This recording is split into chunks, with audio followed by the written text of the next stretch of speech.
What's going on, everyone? How are you guys tonight? What's up, man? How's it going? How's it going? Awesome. So tonight we've got Paul Walker. We're going to be remembering Paul Walker, talking about some of his best movies, our favorite movies by him. And I'll just give everybody the opportunity to kind of share in the beginning what Paul Walker meant to you, how you just kind of grew up with him or fell in love with his movies. So Tim, go ahead and share your story about Paul Walker or how you fell in love with his movies. How I fell in love with his movies, it was probably Fast and the Furious, starting about that time period. And he's just always one of those actors. Whenever I saw his name come up for a movie, I'm like, I'm definitely going to end up checking that out. And he's someone I followed throughout his whole career. I enjoy the Fast and the Furious movies. I think people give him too much flack. I enjoy them. And his death, honestly, probably is in my top 5 of deaths that hit me. Like, I still will randomly think about, oh shit, I really miss Paul Walker and miss his movies. That doesn't happen with all actors. He's one of the few. Yeah, I agree. Pops? Well, for me, it started all the way back Varsity Blues. When I first see Varsity Blues, I knew he was something different. Even though he wasn't the main star of that movie, he really kind of stood out for me. And after the Fast and the Furious, of course, Joyride, my all-time favorite. That's when I became an instant fan, and I tried to watch whatever I could. Of course, he had some other bangers later on too, but that's what really started it for me. After Joyride, I was like them. I was a big fan after that. Yeah. Cody? Yeah, so actually the first movie I saw him in was Meet the Deedles. It's a Disney movie. And of course he doesn't, it's not a good representation of him. But I remember because my sister had a huge crush on him, like since that movie. And then of course, Varsity Blues was a movie I watched all the time and inspired me to play football. So after I watched Varsity Blues, I started, I was on the middle school football team and the high school football team. So that movie meant a lot to me. And yeah, like Tim said, like when he died, it was like one of those, like, I don't think this is real. Maybe he's still alive kind of thing. You're not really processing it. It hit hard. And I saw that it's coming up 10 years this November 30th. It's pretty crazy. Wow. I actually remember too, checking Twitter, and sometimes those things are like hoaxes. And I remember my wife and I sitting there it was a good solid 2-3 hours of refreshing Twitter or Facebook, one of the two, and like looking for the actual outlets you would trust to report on it. Because I couldn't go to sleep. I'm like, what the hell is this real? Yeah. And yeah, absolutely. Fish. I remember though, like you guys are saying, I remember where I was when they came out with the news. We were watching a movie and they announced it, and I was like you guys, I just didn't believe it. And then somebody had said it's not real, and then we find out later on it was, so it was terrible. Fish, go ahead. You're muted, Fish. Oh. Because I could hear myself in the video. I was like, oh. Sorry, guys. Oh. All right. So I fell in love with Paul Walker in the late 90s. I don't want to talk about where I fell in love with him because I might be pulling it here. So, but there was just something about him. The smile, the twinkle in his eye. There's something sweet and endearing about him. Even when he was playing like a hard ass, there was just something about, there was something about him. I don't know. But yeah, I fell in love with him, and when I heard about his passing, like everyone, I didn't believe it, but I couldn't believe the way it happened either. The way it happened was just so, oh my God, just crazy, just nuts. Yeah, even thinking about it now, I still can't believe it. But yeah, no, I fell in love with him at an early, I'm early 20s. So I have like this 20-year crush on Paul Walker. So Yeah. 15 at least. So yeah, 15 years. So yeah. Sorry. No, you're good, Derek. So yeah, I think a lot of us, learned about him in '99 with the movies that came out, those teen movies that came out, and I think that's where I first saw him. I can't recall, maybe any time beforehand. It's possible. But yeah, not only his movies, not only was he a talent, and I think that got lost a lot because he was incredibly handsome. Like I kind of looked at him as like the perfect looking man. If I could look like anybody, it would be him. But yeah, his heart was a really good heart as well. Like he was just, I loved his interviews. And everything he did for like shark conservation, all that was like, I loved learning about that and hearing about that, how much he loved sharks and wanted to keep them, change their reputation. But yeah, he's great. Yeah. For me, I was a huge fan of Paul Walker. I don't know. Is that my mic here? Anyways, yeah, I was a huge fan of Paul Walker. I fell in love with his movies early on. The Fast and Furious and Joyride, I think those both came out in 2001. And I just grew up with those. I remember seeing Joyride, and I live in Illinois, but we were on vacation in Minnesota, and we went to see Joyride at the Mall of America. And I'll never forget it. Such a great memory. And it's funny how you remember certain like theater experiences, you just don't forget things. Almost every movie I ever saw with my dad, I remember. So it's crazy. But yeah, he was great. And rewatching these movies, man, I echo what Derek said. He was gorgeous. So yeah, his eyes and everything. So, but let me go ahead and catch up on the chat here, because we got a lot to go through here. Those eyes with those the frosted tips in his hair from especially the early part of his career. Yeah. Paul Walker was a legend. I'll be catching the replay for sure. Have a good night and a great stream. We got Basement Blues here. Adrian James. What's up, Tony? Mizzy, appreciate you stopping by as well. And shout out to Mizzy. He was my first. I got the memberships thing on the monetization thing or whatever, how that works. Oh, congratulations. That happened fast for you. The monetization happens pretty fast, so it's nice. That's pretty cool. Starship of Greatness. I love Paul Walker. First time seeing him on the Fast and Furious movie and got to see it in theaters. We got Fish, also a member. Thank you. He's in the chat. Sean is here. Hi, Bob and everyone. Hi, Fish. Hey again, Mizzy. We got Gus in the house. Just Mizzy saying hi to everybody. Holland Oates is here. Thank you for being here. We got Tony in the house. I believe he's also a member as well. It just popped up. We got Tiana here. My Killer Podcast. Oh man, I love Paul Walker. Yeah, he was good. My Killer Podcast, just saying hi to everybody. Adam the Movie Hunter's in the house. If I skip your comments, I'm just trying to get through it as fast as possible. I watched 8 Below this week. That one scene caught me off guard. And new member Sean, thank you. Double feature podcast. We got Mika and Kira here. Thank you for being here as well. No problem, Gus. Hi, Double Feature Podcast.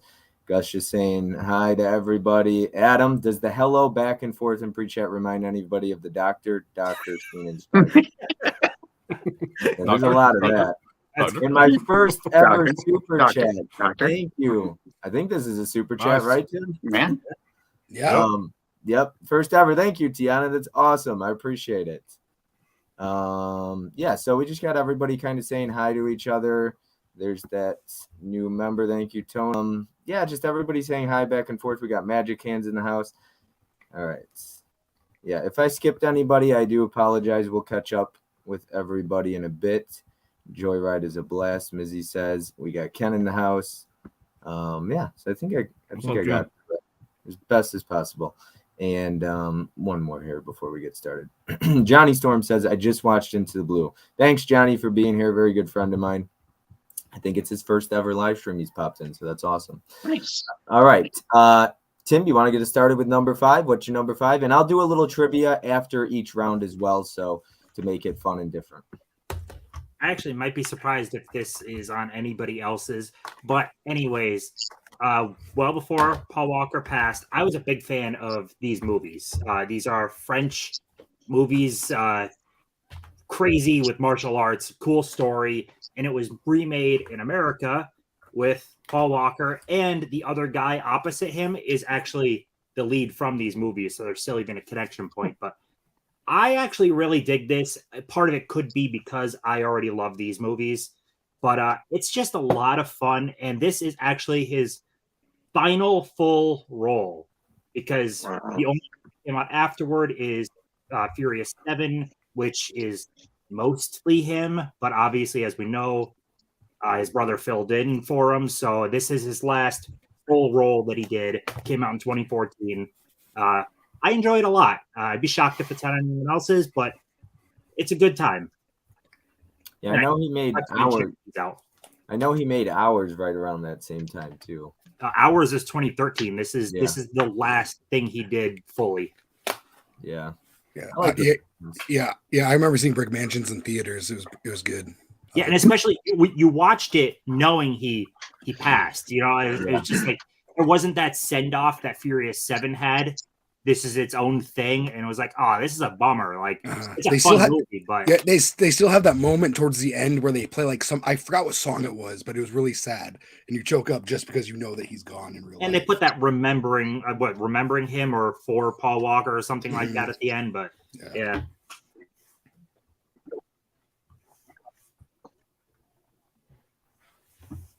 Yeah, absolutely. We got Mizzy saying, hi, Tiana loves movies. Just click see perks. Okay. All right.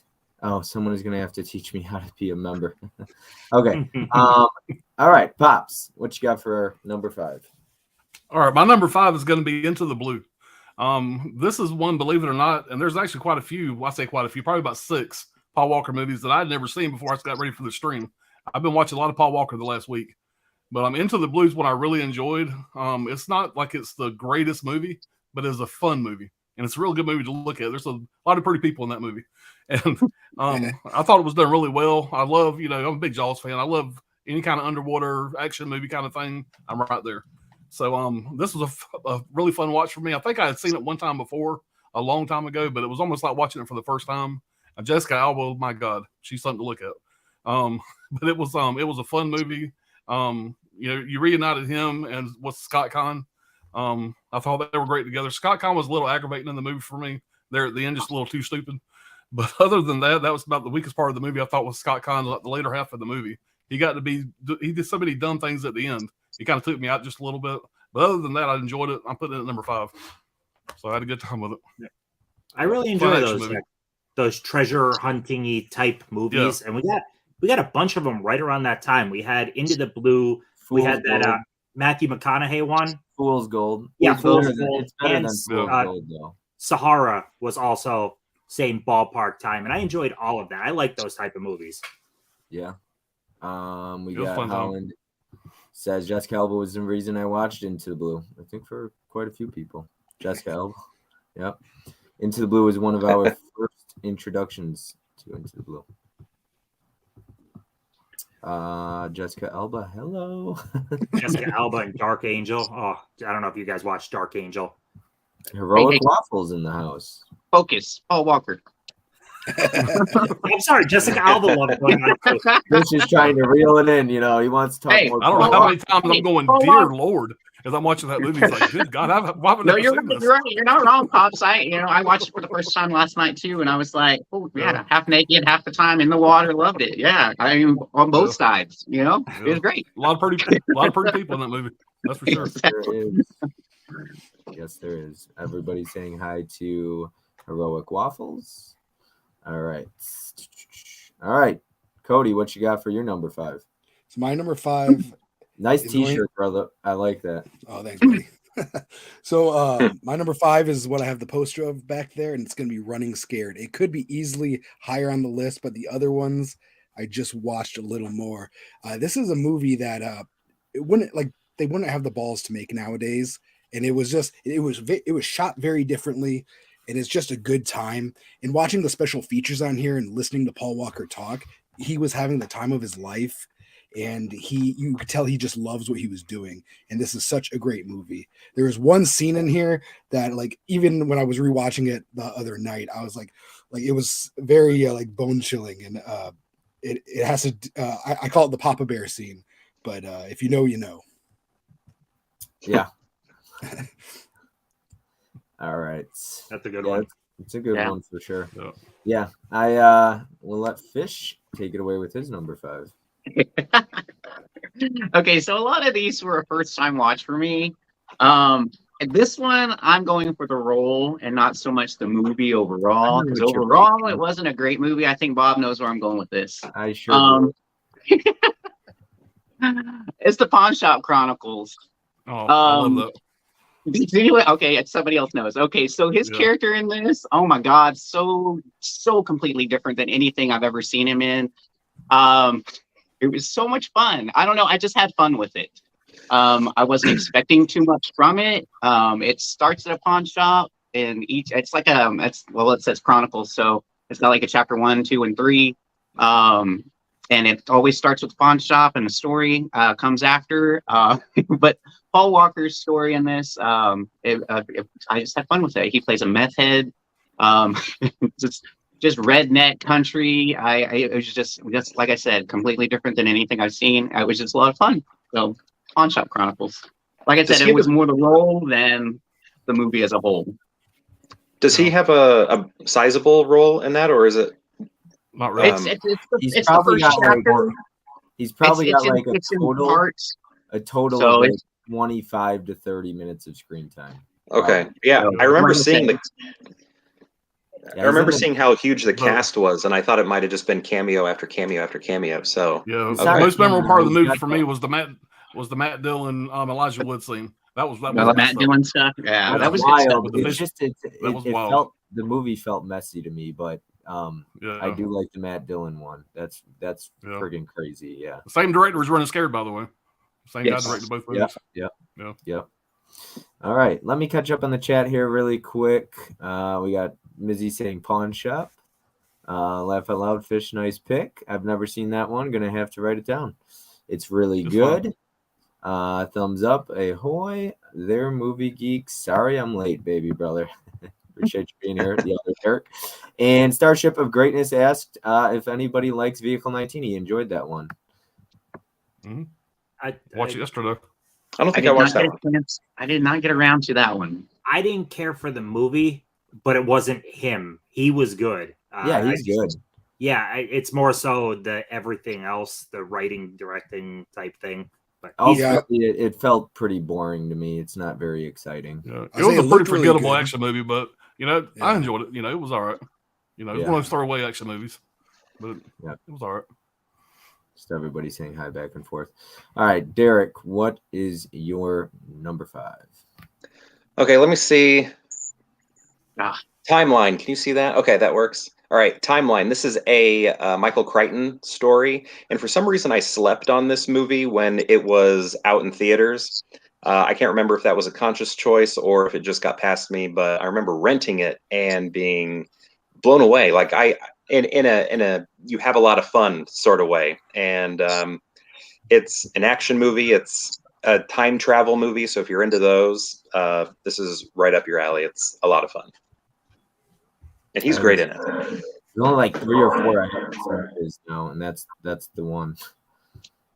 Yeah, I forgot to watch that one before we did this. That might have been I might have changed this up because I remember watching Timeline when it came out in the theater, so I did get to catch that. But I also got to catch it when it was available to rent as well. So I did enjoy that one. I completely it's a lot of fun. I left Imprint. It's been sitting on my shelf for months. I finally got a reason to watch it. So that was the first time watch. I watched it like 2 nights ago, so I enjoyed it. It was all right. I was let down. It's not bad. I just I guess I went in. It's Michael Crichton and Richard Donner, and I'm like, oh my god, these are heavy hitters. And I was like, But again, he's good. I did laugh though that I mentioned his frosted tips, and he goes back in time with essentially like frosted tips and a very modern hairstyle, and I'm just like, he's gonna fit right in what 1357 or something like that. Something like that. 1300 somewhere. Yeah. Yeah. Timeline is my number 5. Great pick, Adam says. All right, so for my number 5, I was going back and forth, but I talked to Tim before the stream. I wasn't going to pull more than one Fast and Furious title, but I will be. I was a huge Fast and Furious fan, especially the first 7, or the ones with Paul Walker, most of them at least. This will be my number 5. I can't wait to rewatch it. I didn't get around to it yet. I will be binge watching all 9 before the new one. But Furious 7, I love this movie. The memorial at the end of it for Paul Walker had me just like my shirt just drenched of tears at the end of Furious 7. I was a huge fan of it. I thought they did a really good job adding the CGI with his face to respect him to finish the movie. It's got great action. It's another good one. Honestly, that's the last great, in my opinion, Fast and Furious movie. It's astonishing that they ended 7 the way they did with one of the most touching send-offs, and they're like, let's make an 8th. It's just it ended. That was it. It was done. And let's make more. But yeah, I agree with your pick. I love 7. It's a great time. Yeah, I was a big fan of that one. Derek says frosted tips were huge in 1357, Tim. Yeah.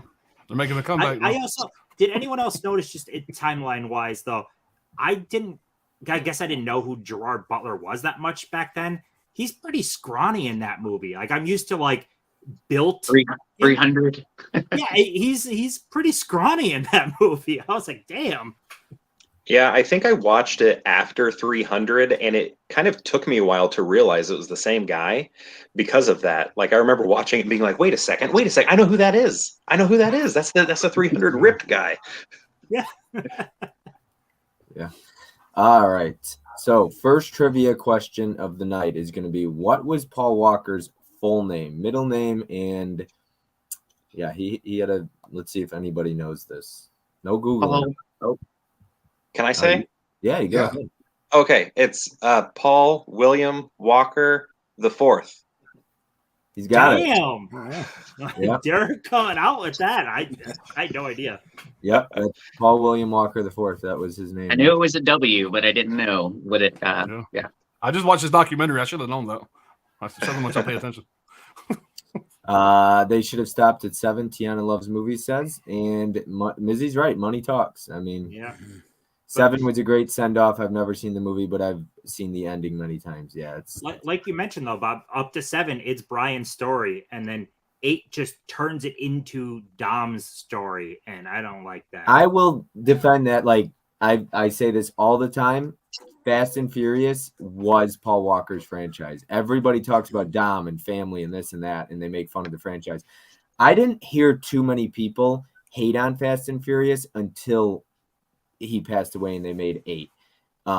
Because I felt like when Paul Walker was there, the heart and soul was there, and it just made sense. I think I hate saying that about Vin Diesel. Like, I like him as an actor. He's cool, but the Fast and Furious franchise was Brian O'Connor, in my opinion. Yeah. I think so. That's me. I know there's some people that would probably disagree and say Vin Diesel's better or whatever, but that's me. They'd be wrong. Yeah.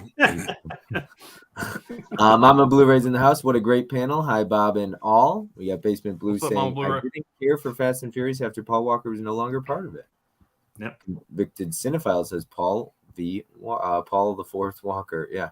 Hi, Mama Blu-ray. Don't nobody Paul Walker like Beer in it. Hey, Bonnie, Mizzy says, just everybody saying hi to Mama Blu-ray. The problem with the Fast and Furious is they bring people back from the dead. Yeah, that's a huge problem. I would agree with that. Evening, Mama Blu-ray. Paul was in the first 2. He'll always be the story of that franchise to me, since those are my 2 favorites. We got hi back and forth. We got Gorgeously Gore here. Agreed, Bob. After he does it was more of a joke. Yeah, I agree with that. Yeah, after he died, it was more of a joke. Yeah. All right. So we got through that. Number 4. What is it going to be? It's weird I don't have one to hold. So I'm gonna have 2 Fast and the Furious picks. I don't own them all. I sold Blu-rays to buy the 4K collection that I never bought because there keep being a new one and the franchise isn't done. So I don't own it.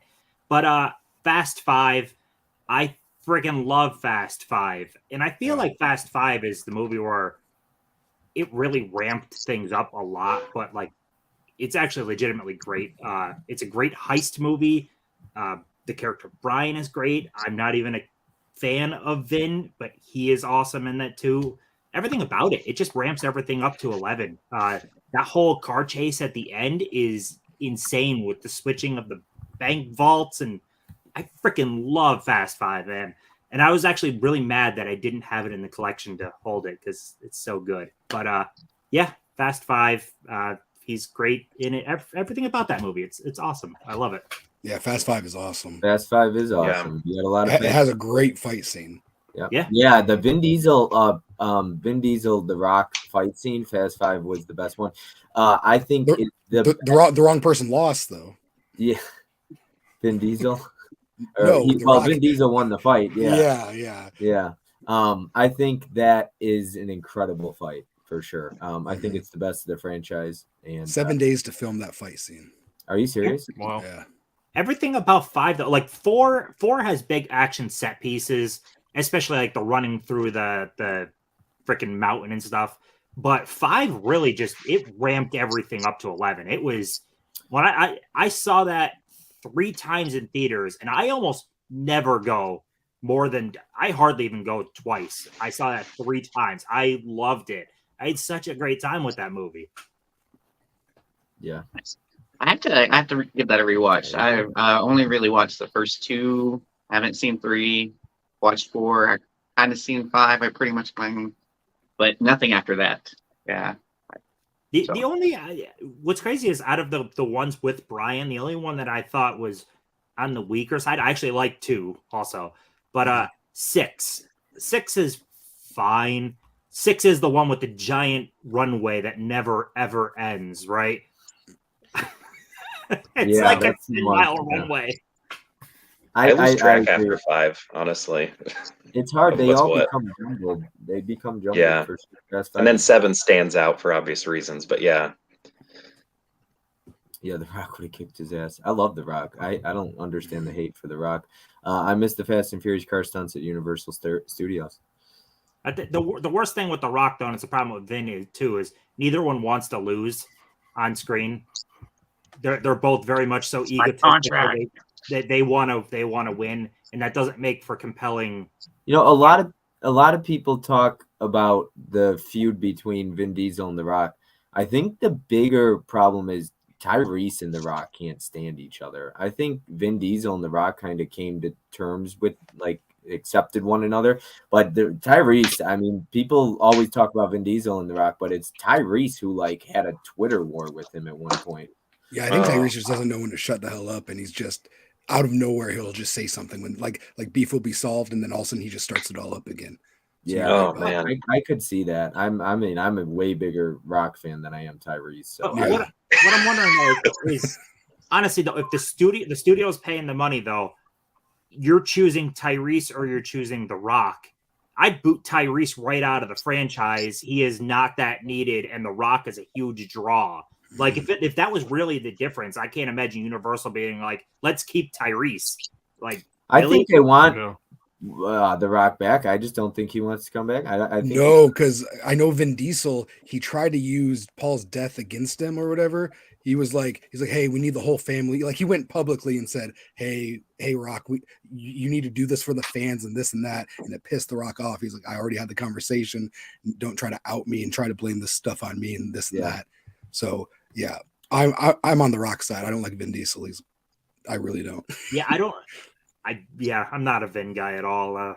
Yeah, I love The Rock. Yeah, I mean, I think he's so busy too. He doesn't need Fast and Furious. Yeah. Yeah, and I think he's more focused on being a lead too. So it would be kind of a step down. I mean, he's not doing as hot in the box office lately, so maybe, he might want to tread back. But I can see that. I understand that. Why lose your momentum? Mhm. Yeah, that makes sense. I'll catch up with the chat here. Those two don't like each other anyway. Yep. Hello, everyone on the stream and everyone in the chat. Walter Jonesing for Movies says, My Killer Podcast says, hey again, Walter. Hi, Mel. Laugh out loud, Tyrese. exactly, Gus. Laugh out loud, Gus. Yeah, who's Tyrese? He said right here. I think. Tyrese is awesome in Baby Boy, though. I will say that. Good in Three Brothers. He was good in Four Brothers. Four Brothers, yeah, Four Yeah. Brothers. I like his character in the Fast movies, but he's not really that vital. He can. Tyrese is Right. always hungry. Like he's always Yeah. eating. I'm hungry. Then it was Han. And I just Wait, watched Waist the Deep Paul is a Walker good one. documentary. I Am Paul Walker. If you haven't seen it, it's really good. Tyrese is the only one from any of the movies that was like talking in the documentary. Him and Paul Walker were super close. I saw that. There was nobody else from the Fast movies. Not even Vin Diesel, who's Paul Walker's kid's godfather. But Wow. Tyrese was the only one that spoke during the documentary, which I thought was kind of surprising. We ain't hungry anymore. Like I said, we hungry. Yep. All right. Well, Pops, with that being said, I'll let you go ahead and take it away for your number 5. Well, I don't know what I was going to do because I have a reason to love all the Fast movies. But I decided for my number 4, there's only going to be one in my top 5, which, you know, that's whatever it's worth. I probably could have did all 5 Fast and Furious. But I'm going to go with number 1. I just rewatched it again last night for probably the 100th time. And before I say anything else, these box sets, I got burned so many times. I bought the 3-movie collection, the 4-movie collection, 5-movie collection. And I finally said, okay, I'm not going to buy the one with 9 until they finish number 10. And I'll buy one more and be done. This is a really nice set, by the way. But anyway, number 1 is going to be the one that's going to be my number 4. It's the origin of the story. You know, you got the Vin Diesel, Paul Walker becoming friends. You got Paul Walker being torn from being, spoiler alert, the undercover cop, you know, or going into kind of his new life with his new family, friends, whatever. And I really enjoyed that aspect of it. This one wasn't quite so over the top as the other ones became. I felt like this was more of a grounded, you know, race and action movie, whatever you want to call it. But I think overall, 1 or 2 is going to probably be my favorite of the whole franchise. But for number 4, I decided to go with number 1. I had a good time with it, rewatching it again last night. See, I was going to do what Pops did. I was going back and forth whether I should pull more than one Fast and Furious film. So I was going to just say the Fast and Furious franchise is number 4. But that That's seems kind of good. cheesy. So I was thinking about better pick one. So Yeah. I don't say this as a negative at all. I don't mean it as that, but it's kind of fun. Isn't the first Fast and Furious is essentially just Point Break? Yeah. I did feel that a little bit last night watching it again. I did feel that a little bit. Yeah. It's fun. I mean, I like But- Point Break and I like Fast and the Furious, but I'm like, damn, they basically just switched out surfers for car racers. Yeah. Mhm. It's fun. So, Mika says, for Tyrese, I love his music more so than his acting. I didn't even know he made music. Mid-Level Media says, Tyrese is the best Fast and Furious movie with Paul Walker. He's the heart and soul of the franchise. Through that rock should go. Gus says, I hope that no one picks the skulls. I love the skulls, Gus. No, don't say that, Cody. I'd quit the Force too for Jordana. Yeah, Holland's speaking facts right there. Jordana Brewster in the Faculty Fast and Furious franchise. One of my favorite. I mean, she is absolutely stunning, just gorgeous. I was obsessed with her when I was like 12, 13, 10, whatever. Faculty. Yeah. Paul Walker passing is way more sad than an actress's career, but I felt bad for her in the fact that writing out him meant writing out her for like her time For a in the while. series. Yeah, for a while. Like I was like, that kind of sucks for her. Like she's a pretty big part of it, and it doesn't really make sense to have her be a big part without Brian. So I'm like, oh, that's They take her out of 8, but she's back in 9, and she'll be back in 10 as well. And however they write that, it doesn't make sense. I was telling that to Mizzy yesterday. We were talking about that. I was like, my biggest problem is like he would never. He's a bigger part of the team than she is, in all fairness, and it just doesn't make sense that she's there and he's not. Yeah, there's no scenario where the woman that he would do anything for, go ahead, you save the world and go into space or whatever. I'll watch the kids. He's playing the pacifier. I think he'll actually be deep faked into 10 through his that's brother. what I think too. I think he is in 10 somewhere, even if it's just a short little bit. But Yeah. I've heard that's why the director quit. Like 10 days after filming is because Vin Diesel was like demanding Paul Walker be in it and doing this, and he's like, you know what, I'm done. And he left, and he did like 5 of the movies, and he's like, I'm done. Yeah, that was Wow. Justin Justin Lin, yeah. Justin Lin, right? Yeah, he did Yeah. 5, I believe. Yeah, he said he just could not work with Vin Diesel anymore. I saw that. Yeah, that picture that Vin Diesel shared on Mhm. Instagram, it did not. He looked like he Yeah. was holding him hostage. Uh-huh. Well, I think Vin Diesel is kind of like Tom Cruise, where he commands the production, but he's not as talented as Tom Cruise. I mean, like, what? You know, why? I'm like, I'm like, really? Well, Tom Really? Cruise. Yeah. Well, Riddick. that like Riddick's calling shots? No, I don't think so. I do I like see- him in A Man Apart. I love him in A Man Yeah. Apart. I see Tom Cruise being on time, where I know Vin Diesel will show up but not come out of his trailer because he's the producer. See, this and prima that. donna. No, Yeah. F that. No. And that's what bothered The Rock at first, because The Rock was there on time and he all the crew was ready, but Vin Diesel wouldn't come out of his trailer. That's what started the whole I thing. think I respect the hell out of The Rock. I think he's a super hard worker. Yeah, I did like Fast 8, but after that, I was done with the franchise. The ending scene when Vin sees everybody. This is Brian brought me to tears. Oh, yeah, it says to everybody. Yep. The Skulls didn't hold up well to me. It had been about 20 years since I saw it. Yeah, same here. Every time I see Paul Walker, I just want to kick back, eat a pizza, and have a beer. She's Dom's sister, though, so it still makes sense to me. That is going True. to be Brie Yeah, Larson. exactly. That's what I was thinking. Has anyone picked the Meet the Deedles yet? No, and no, but I spoke about it. I will not be picking Meet the Deedles. Absolutely not. No. I think his brother is in 10. I would pick Meet the Feebles. Meet the Deedles was painful. Sorry to anyone who likes it. Yeah, it was not enjoyable, but I didn't watch it in '98, so Yeah, My tell bad. that to 10-year-old Cody. yeah. Yeah, I watched it 5 days ago, and it was hard to Oh, get did through. you? What the hell Yeah, I Dennis haven't Hopper seen it doing in that since- movie? Ugh. You know, why is Yeah, Dennis Hopper in that movie? that's Come the on. thing. I was telling Mizzy, I was like, look, if you watch like these movies when you're, 7 years old, 8, 9, 10 years old, it probably has a ton of meaning to you. So I'm not crapping on it. I watched it 25 years later though. So Yeah. Yeah. Yeah. speaking a lot of Ford, a lot of movies are all Meet the about time. Deedles.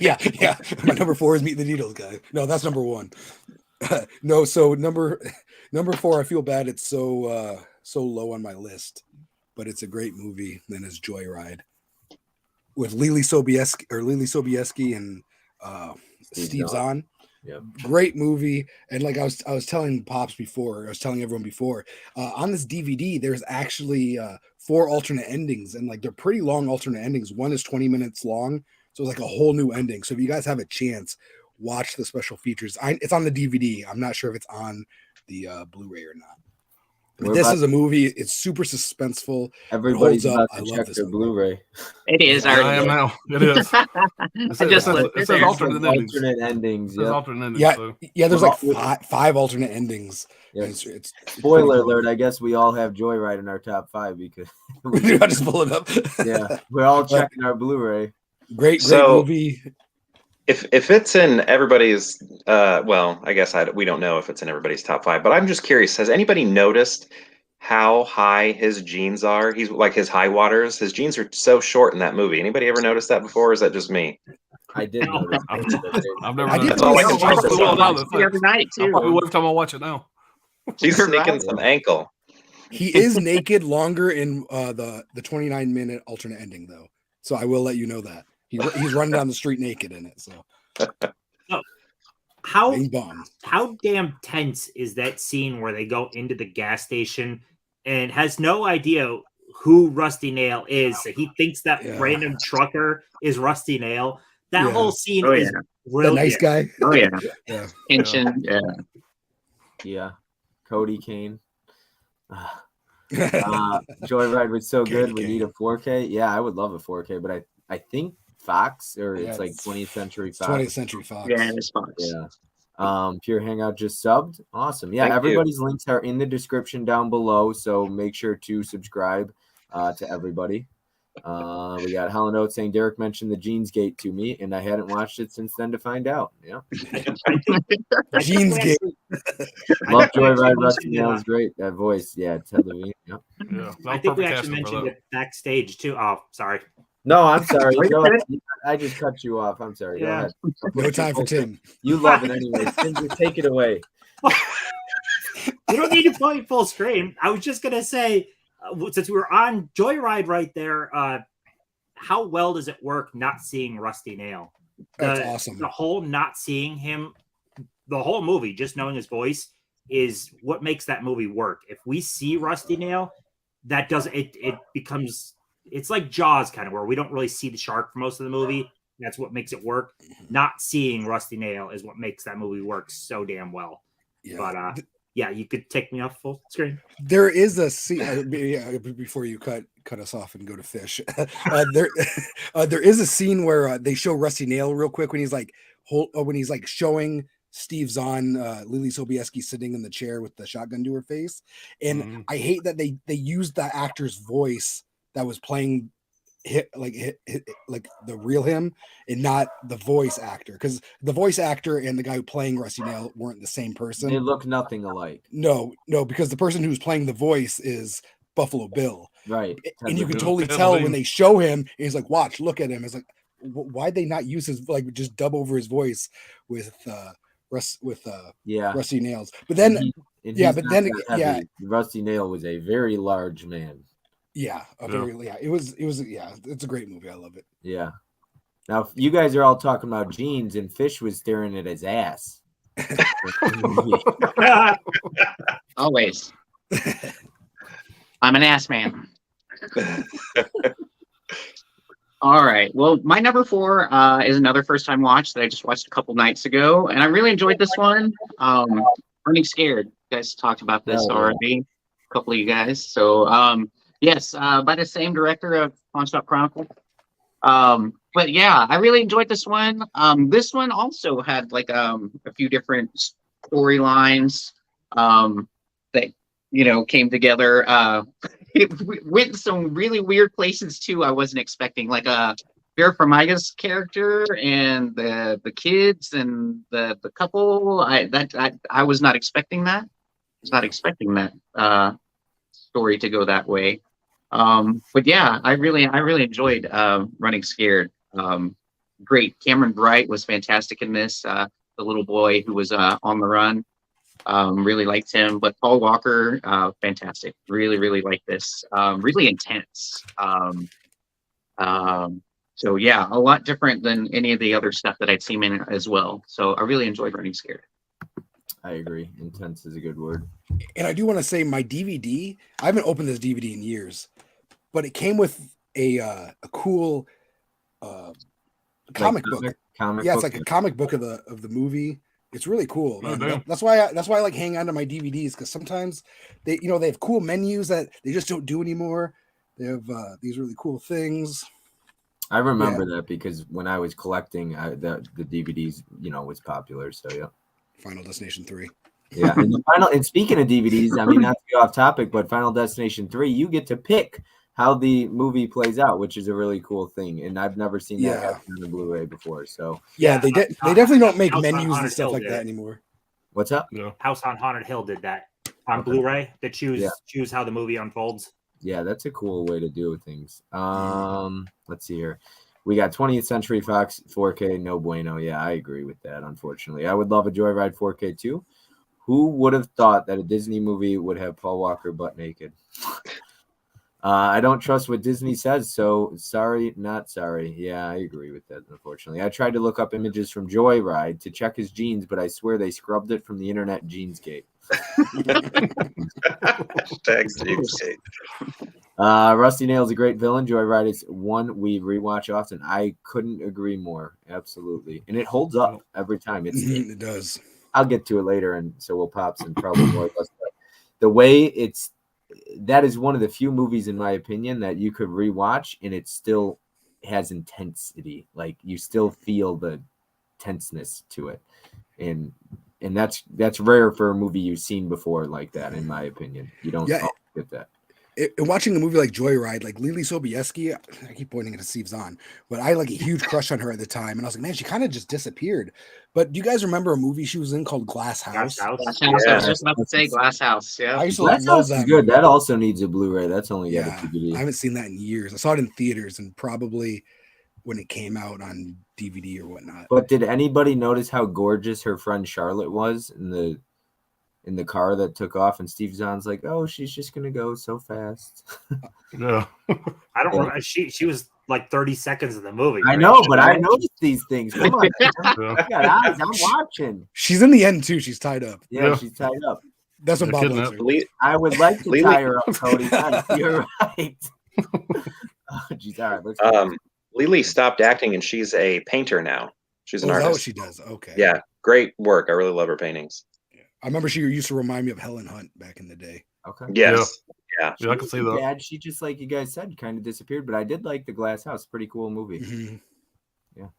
All right, Derek, I believe you're up next.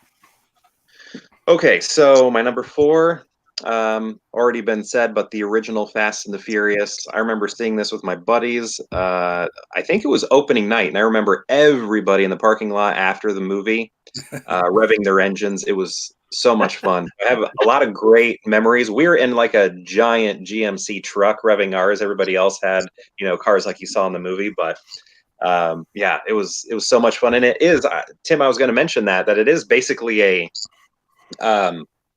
Point Break remake, and I think he makes a good Keanu Reeves. Utah, he's a good John Utah. Yeah. Yeah, Yeah, it's definitely, it's not a knock that it's like Point Break. Point Break is a good movie, and Fast and the Furious is a good movie. Yeah, Everybody it's almost talks too about bad they just didn't call it a remake because Like, it is so yeah. similar, You know, like beat people by wanna- beat. Even the It was a different location. time.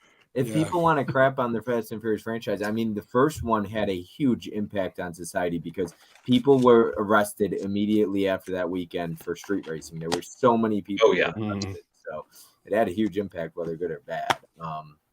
Mika says Mika and Kara, the Glass House is a great Lily Sobieski. Always reminded us of a young Helen Hunt. So she echoed what Cody said. I'm not sure if she was just agreeing or that's how she felt as well. So yeah, I remember Glass House. Glass House was good.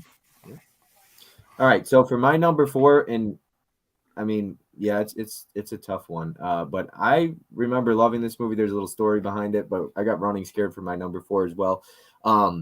When I saw this, I was probably about 10, and there was like somebody interviewing people out of the theater, and the theater was empty, and so they came up to me and my mom and dad, who took me to go see it, and I remember getting to like interview and write a review for the movie, and my review as a 10-year-old was like in the part of like the newspaper like article the next day, which was pretty cool, like after that weekend was over. So that was really cool experience for me, and I love Running Scared.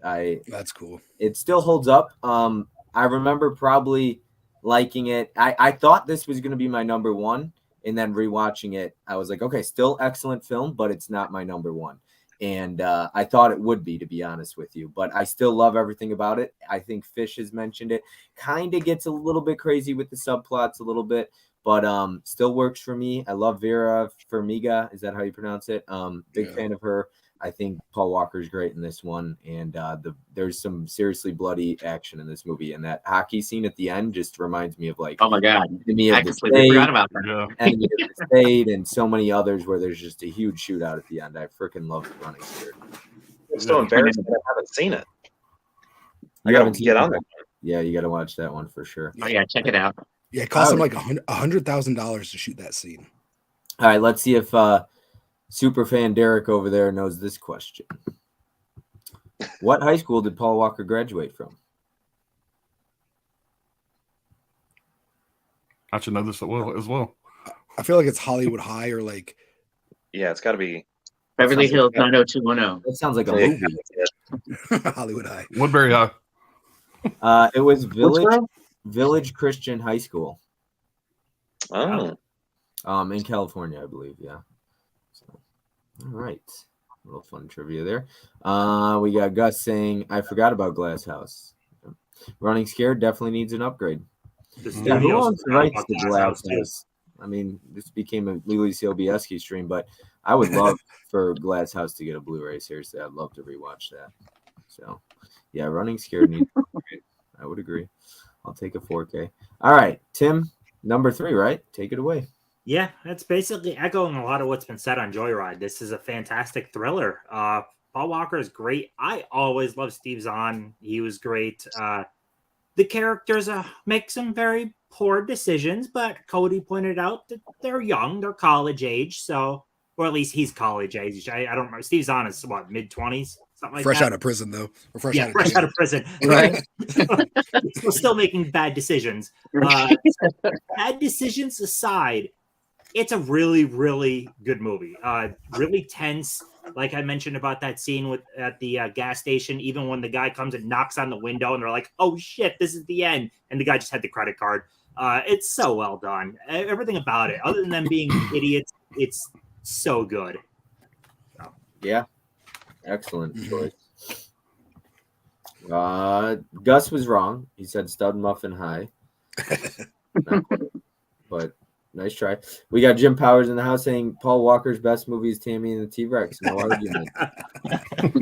We might see it. We'll see. Maybe Pops, number 3, Tammy and the T-Rex. It is not going to be Tammy and the T-Rex. Meet the Needles. So this movie, surprising for me, is not any higher than this, but I'll explain why later on. But it's going to be Varsity Blues. Oh, yeah. Now, this is more of an ensemble piece, and Paul Walker has a much smaller role in this than some of the other guys. This is really a James Van Der Beek movie. But Paul Walker's great in this. This is where I was introduced to Paul Walker. I didn't see Meet the Deedles until this week, unfortunately, because I probably would have enjoyed it more in my younger years. At 51, it didn't really hit for me.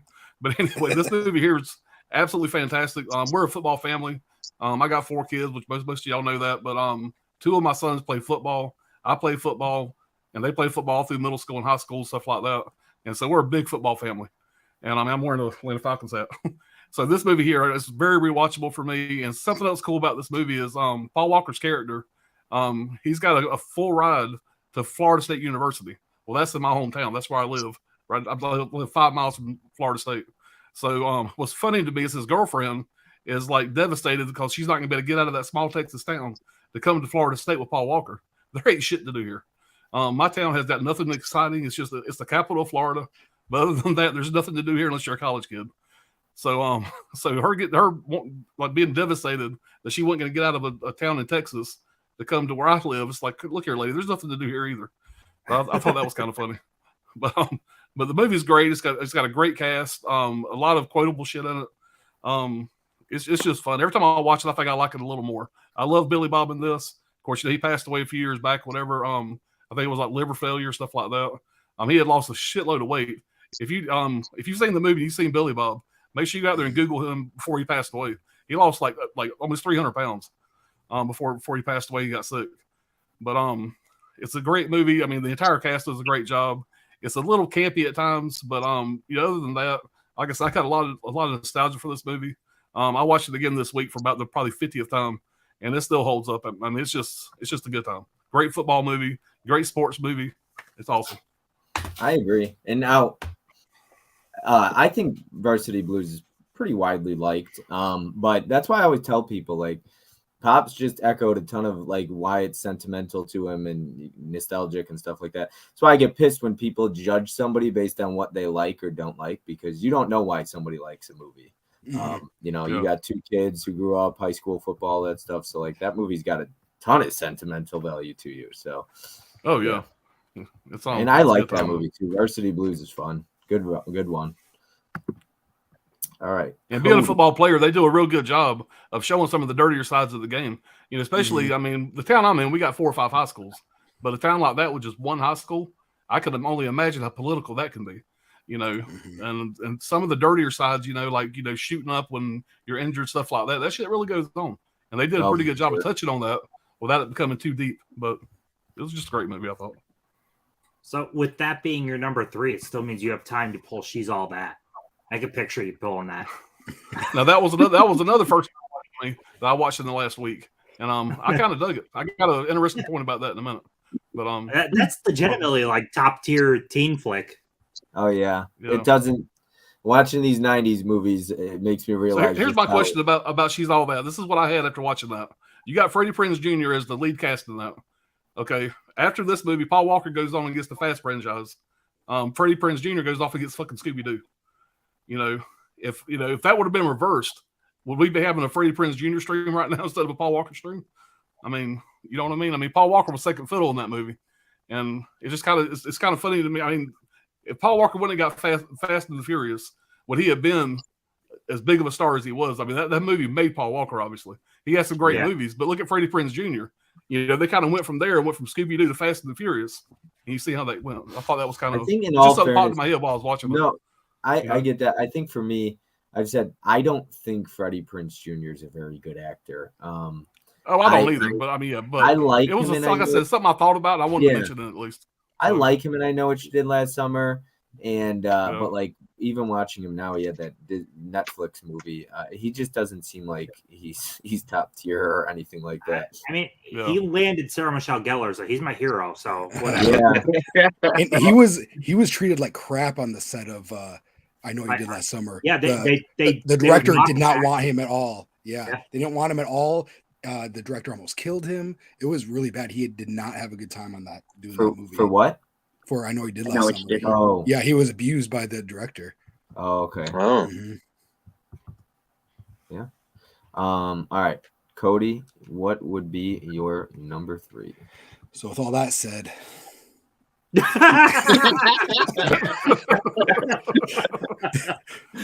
and honestly, guys, this could probably be my number 1. I've seen this a lot. So I remember renting it, and then me and my sister watching it, we loved it, and when we rented it, we watched it a couple times. And then I remember going to Target a few days later or whatnot, and my grandma bought this for me on DVD. And I remember I went home and I watched it over and over again. It was just a movie I watched all the time. It doesn't age well with them betting on this on the girl, but it was a big part of a teen's life when you were in the late 90s and whatnot. So it's a movie that I watched all the time. I haven't seen it in a long time, but I know I'm still going to like it. And I know it's not going to hold up as well, but it's just one of those you had to be there kind of moments. And I liked it a lot. I have not seen the sequel, but I imagine it's not as good as this one. I can't imagine. So he is incredibly buff in that movie. Holy cow, that's so bad that he's all that. I saw the dance scene from that, but that's about all I've seen. How bad it was. Yeah. So raise your hand if you would take geeked out Lainey Boggs over the actual supposedly pretty one, because the overalls, glasses. Yeah. Yes, she was either Lainey Boggs. So would I. No, because I don't know. I like that because a lot of my friends are kind of some of them have that kind of look to them. Kind of. I don't. I'm a painter, so. She got suddenly gorgeous by a haircut and taking off glasses. I thought she was cute as hell before that. I was like, what is going on? She was ugly with those glasses on. I'm glad they took those off. So ugly. I love Are you looking for glasses, Cody? For glasses? No, just kidding. She's got a bonus. Yes, Paul Walker is Lance Harbor of the West Coast Conan Coyote. I enjoyed the movie a lot, but yeah, seeing Rachel Lee Cook play the geeky, unattractive girl, I'm like, oh my god, really? I just want Sarah Michelle Gellar at that lunch scene where she's got like a 10-second cameo. I want every bit of Sarah Michelle Gellar in that scene. She looked gorgeous for those 8 seconds or whatever. I love the fact that they make fun of it and not another teen movie where Skylar Lee takes the glasses off and they also make fun of Varsity Blues and not another teen movie. Not another teen movie. Chris Evans. Yeah. There goes my hero. Watch him as he goes. Yep. Paul Walker's Fred. Damn, that could work. I love She's All That. I watched it so many times. She's All That, a fun 90s teen comedy. I dig it. Jimbo Powers. The sequel is offensive. Hey, Gus. And he said there's a sequel. It's called He's All That. And it's got, who's the TikTok star or whatever her name is. I don't know. But I guess Eli Roth has chosen her to be his next lead or something like that. Yeah, in the Thanksgiving movie. Yeah. Oh God. I can't think of her name, but Yeah, Addison Rae, is that it? Yeah, Addison Rae. Yeah. Oh god, I almost wanted to throw up. I actually sat through that movie. He's All That, and it was Jim gets it. Geeked out Laney with the overalls was cute as hell, man. yeah. Don't watch it, Gus. You will get sick. Yeah, I was sick. I was actually sick to my stomach watching that movie. Yeah, and I do want to say I was kidding about her looking ugly with the glass. I was just kidding. Oh. Okay. I wanted to make sure you guys were. I don't need people boycotting my channel saying I'm sexist.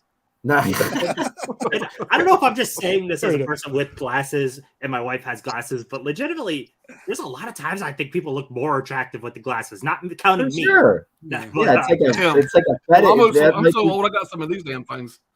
I got some of this shit. That's how old I am. Wait till you get to that age. I think Tim has a glasses fetish. He's like, keep the glasses on. There is there is a theme I noticed to this Paul Walker stream. He has incredibly good-looking co-stars. Yes. Female-wise, because I noticed we'll talk about the movie a little bit, then we'll start talking about the co-star.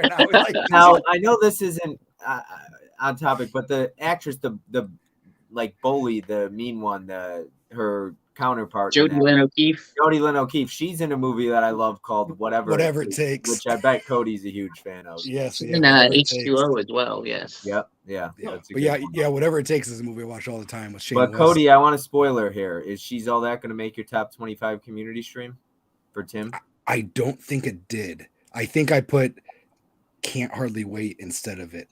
Okay, that's fair though. Can't Hardly Wait's a good one. It's a good movie too. Jennifer Love Hewitt. Also, All right. No time for Tim. I was still trying to talk on She's All That. Come on, take me down from the full screen. Tim talks no more. Just go to Fish. Go to Fish. No, Jeez. go ahead, Tim. He's gone. Yeah, he's gone. I was only going to say while we were supposedly still on She's All That, Paul Walker is supposed to be playing kind of a douchebag character, and he's still likable. Like, he's an asshole towards the end, but I still like him. Now, I don't know if you guys noticed something about Paul Walker. I'd mentioned this, like, I've always noticed this in She's All That, even in, I feel like something in Bobby Z at some point, but he always, like, he lifts his chin up a little bit. He's got this, like, trademark where he kind of, like, do you notice that? Does anybody else notice that? Now that you say it, I can think of it. Yeah. Like, even in She's All That, he does it multiple times. And then, like, when he's talking, he just, like, kind of has his neck up a little bit. Like, it's just an interesting thing I've noticed about a lot of the movies he's in. He does that. Like, some people notice his jeans. I noticed that. I noticed how Buffy is in that movie. He is so built in it. Which is surprising because, he was in a football movie, but that one, he is sculpted. Fish, with that being said, we'll come to you. Sure. Are we good? Number 3, Tim, do you want to talk anymore? I would just go to oh my god. Yeah, I don't think Tim ever got to talk. I just got Gus says I prefer Bob's All That. Thank you so much, Gus, for the $20 super chat. Thank you so much. Nice. You are the best. Really appreciated. Fish, what do you got for your number 3? All right. A couple of you have already talked about this. I really love the first Fast and Furious. Like you said, this is Brian's story. This is I don't know what else to say about that. What you guys talked about. I do like that this story is a lot more grounded in reality. Once they start, I don't know. That's why I like the first 2 so much. They're more about the cop aspect and the double life and trying to get out, but stay in. I don't know what I'm trying to say, but yeah. Before they start going off the rails with space cars with duct tape and shit like that. So, anyways, Fast and Furious. I loved him in this movie. Yeah, it's really, really good movie. Sorry. Can't think of anything else that you guys haven't said already. Fish, I agree with you though. A lot of times when I'm explaining something, I'll tell people, I'm like, I know I'm not making any sense, but it makes sense in my head. That's all that matters. That movie made me want to go to Race Wars. That looked like a lot of fun. I could see Tim there hanging out, Mhm. popcorn eating, watching the fights. Yeah. All right. Let's see here. We got Ben saying sad that Rachel Lee Cook never turned into anything. Yeah. Yeah, that is sad. Chris C says, for all that don't know, Freddie Prinze Jr.'s dad was a very controversial comedian. Mizzy E, it does Gus hear bad things. Holland Oates, just in shock there. Hey, Holland, Gus with the big super chat. Yes, thank you again. Oh, look at that. We got Cody in the house saying Cody Bob with the small super chat. $2. No, I appreciate it, Cody. Thank you, man. I appreciate that. Screw them space cars with duct tape. Race wars sounds very nefarious. It's crazy how they go from stealing DVD players to being in space. Talk about a franchise. Yeah, Yeah. true. Very true. All right, Derek, what do you got for your number 3? So it's another Fast and Furious movie. This is going to be the last one on my list, but this doesn't necessarily mean I like this Fast and Furious movie the most. But I believe that Too Fast, Too Furious is the one that it seems like Paul Walker's having the most fun in. And I really like how this franchise shifts genres a little bit, and this movie becomes a buddy cop movie. And he just seems like he's having the greatest time on screen. And I think it's the one visually anyway, when you're watching it, it seems like he's having the most fun. So this one's a joy to watch, even though it's not, I would say it's probably like my 3rd or 4th favorite from the franchise. I actually really like the scene with the rat in the fighter. So do I. Yeah, that's a pretty intense scene. But yeah, Yeah. That's a good, and I like what you said about buddy cop. That's pretty good. Yeah, it's it's the most comedic. I do you get that vibe too? It feels like the most comedic out of them all. Yeah. Yeah. Tyrese, yeah. Almost got a Bad love- Boys vibe. So, Yeah. almost like a Bad Boys. I'll Tyrese looks take so Bad cool. Boys any Shirt day off of and, the like, week. broke the window Yeah. with his shirt. Oh yeah. Oh yeah, and, yeah. And then he's like, it was open the whole time. There's Yeah. a lot of super memorable stuff in that, though, besides even the racing in the very start of the movie with like jumping the bridge and stuff. But the race with all of the teams trying to make it to that car to take, what was it, a cigar or something like that. That's super memorable. Or the pulling into that garage, and then you see the police angle from the helicopter. Yeah, and I cars love going that. everywhere. That scene is so freaking cool. And is this some like tea for this movie? Is it true that Ludacris was brought into the franchise because Ja Rule was, because he's in the first movie, he was offered that part, but then he's like, no, I don't want to do that. And then Ludacris, they gave it to Ludacris and created a whole new character. And then because of that, I mean, he's in some of the biggest movies that have ever been put out. I like that- Ludacris more than Tyrese. So Yeah. Do you remember hearing anything about that with Ja Rule? Anybody? So I was just watching a Ja Rule documentary on TV, Uh-huh.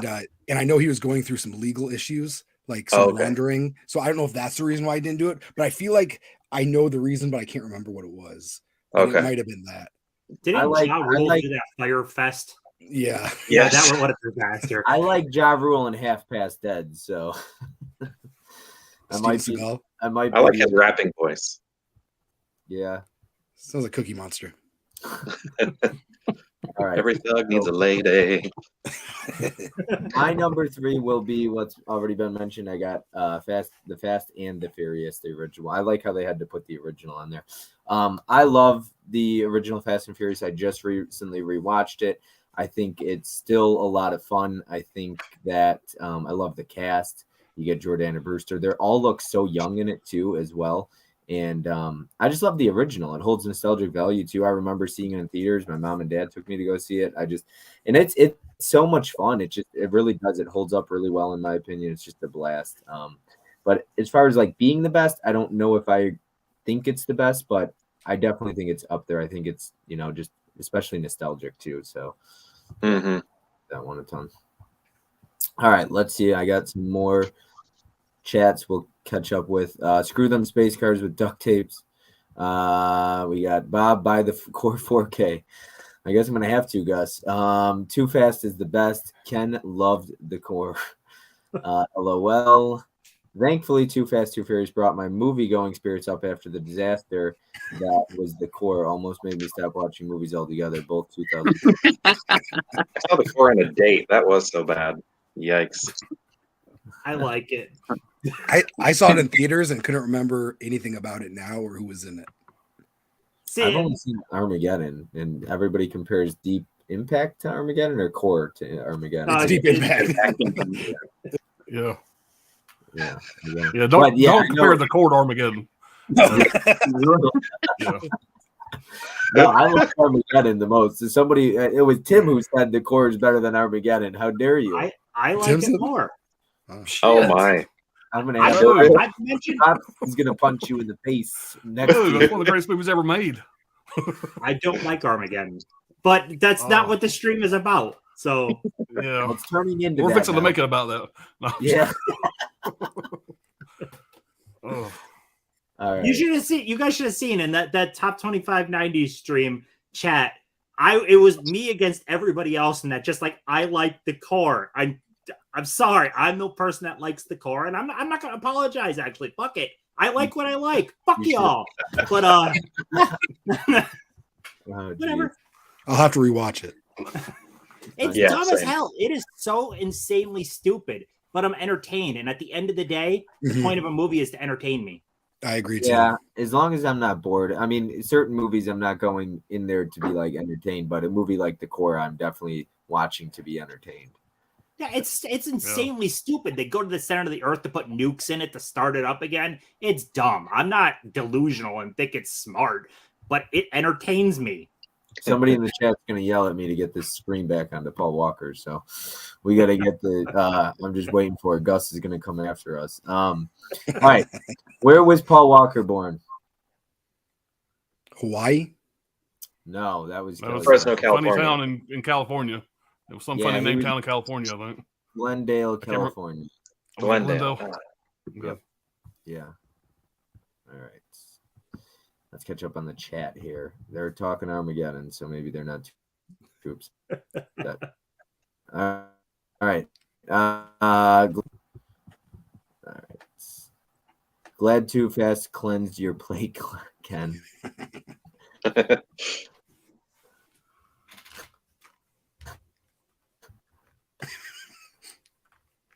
That's all Bob has to say about that. Oh, is he I think frozen? I'm frozen here. Oh, I thought he was just Sorry. smiling. Happy to be here. he's like, I'm glad it cleansed his palate. Hey Tim, tell All right, Pops Bob. how you feel about Armageddon. Don't hold back. Tim with the damn smoking gun take. Absolute blasphemy, Tim. This stream was secretly on intervention for Tim on Armageddon. Intervention. Yep.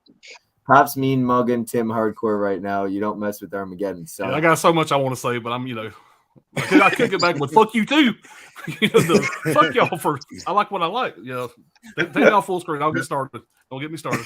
to be fair though, I never said in me not liking Armageddon, you shouldn't like it either. I never said that. You could. Well, it could be I your said the same favorite thing about movie. the core. I don't mind the core. I love disaster movies. I mean, I ain't say nothing bad about the core, but I mean, to me personally, the reason why I like Armageddon so much, since we're on the subject and we'll get off of it real quick, is it's the fucking cast. The cast, it's a dumb movie, but the way the cast back and forth, I mean, to me, it's just great, and that's why I Don't love worry, the movie Pops. so much. Don't worry, Pops. He's the only one who likes the core more, so it's okay. So, as Tim I said, motherfuckers don't like Armageddon. Fuck y'all too. How about that? So, I'm a Dante's Peak guy. Dante's Oh, Peak is that's good. great. It's Yeah. see, I great. love that too. I love disaster movies. Just Armageddon. I got the Armageddon poster right there. And how about That's Deep awesome. The poster ain't Impact? made the room yet. Nobody talks about Deep Impact. That's another great one. They came out about the same time, but those two did. Mhm. And I love Armageddon the most. I am a huge Armageddon fan. Yep. I Yeah, saw it when I same. was like I 7 made my years old. top list of the 90s. I like Armageddon more than Moonfall in 2012, if that helps.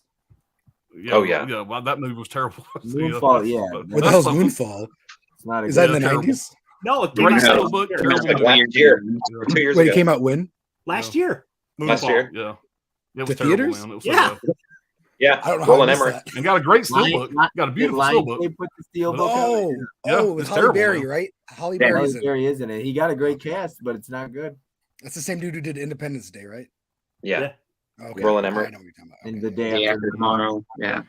I saw Armageddon in the theater. I loved it. Yep, same here. Laugh aloud, Tim Save the World. Who needs Hillary Swank when we have Tim? We all love Armageddon. Pops. Tim in the minority here. Agreed. I'm Yep. okay being in the minority. I don't care. Yeah, I love Dante's Peak. Mel says Day After Tomorrow is the best. I love Day After Tomorrow, and the grandma in Acid is in Dante's Peak. Yeah, that's hard to watch.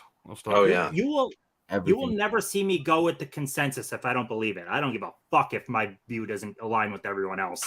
So Didn't Dante's Peak just get a 4K, or it is? No, I think Deep Impact is. Oh, Deep okay. Impact. Yeah. Yes. And the core got a 4K. Yeah. Oh god. I'm surprised the core had a base large enough to let that happen. Yeah. Maybe it was cheaper to get. It was Tim. Yeah. They did it for Tim. I was gonna say Gus is buying them all for everybody apparently. And so also, by the way, that core 4K is cheaper than the Blu-ray. I don't care that the 4K is getting like bad reviews, but the Blu-ray is not that great either. So if someone is gonna buy it, just buy the 4K. It's Yeah. less money than the Blu-ray. For people not liking the core, there sure is a lot of people buying it. Yeah, right. That's great. Yep. Dell says, "Hey, what's up? What's going on, Dell? Appreciate What's up, you Dell? stopping by. My Killer Podcast says, "Preach, Tim. Freeway 2 is getting a 4K. Literally anything can happen." Not a Freeway 2 fan, I assume.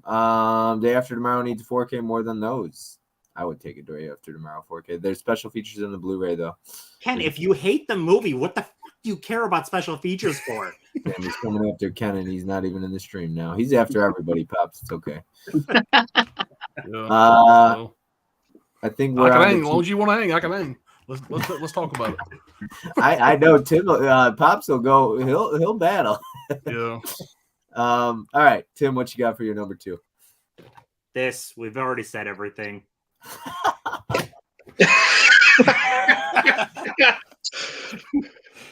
Pops, what's your number 2? Well, mine's running scared.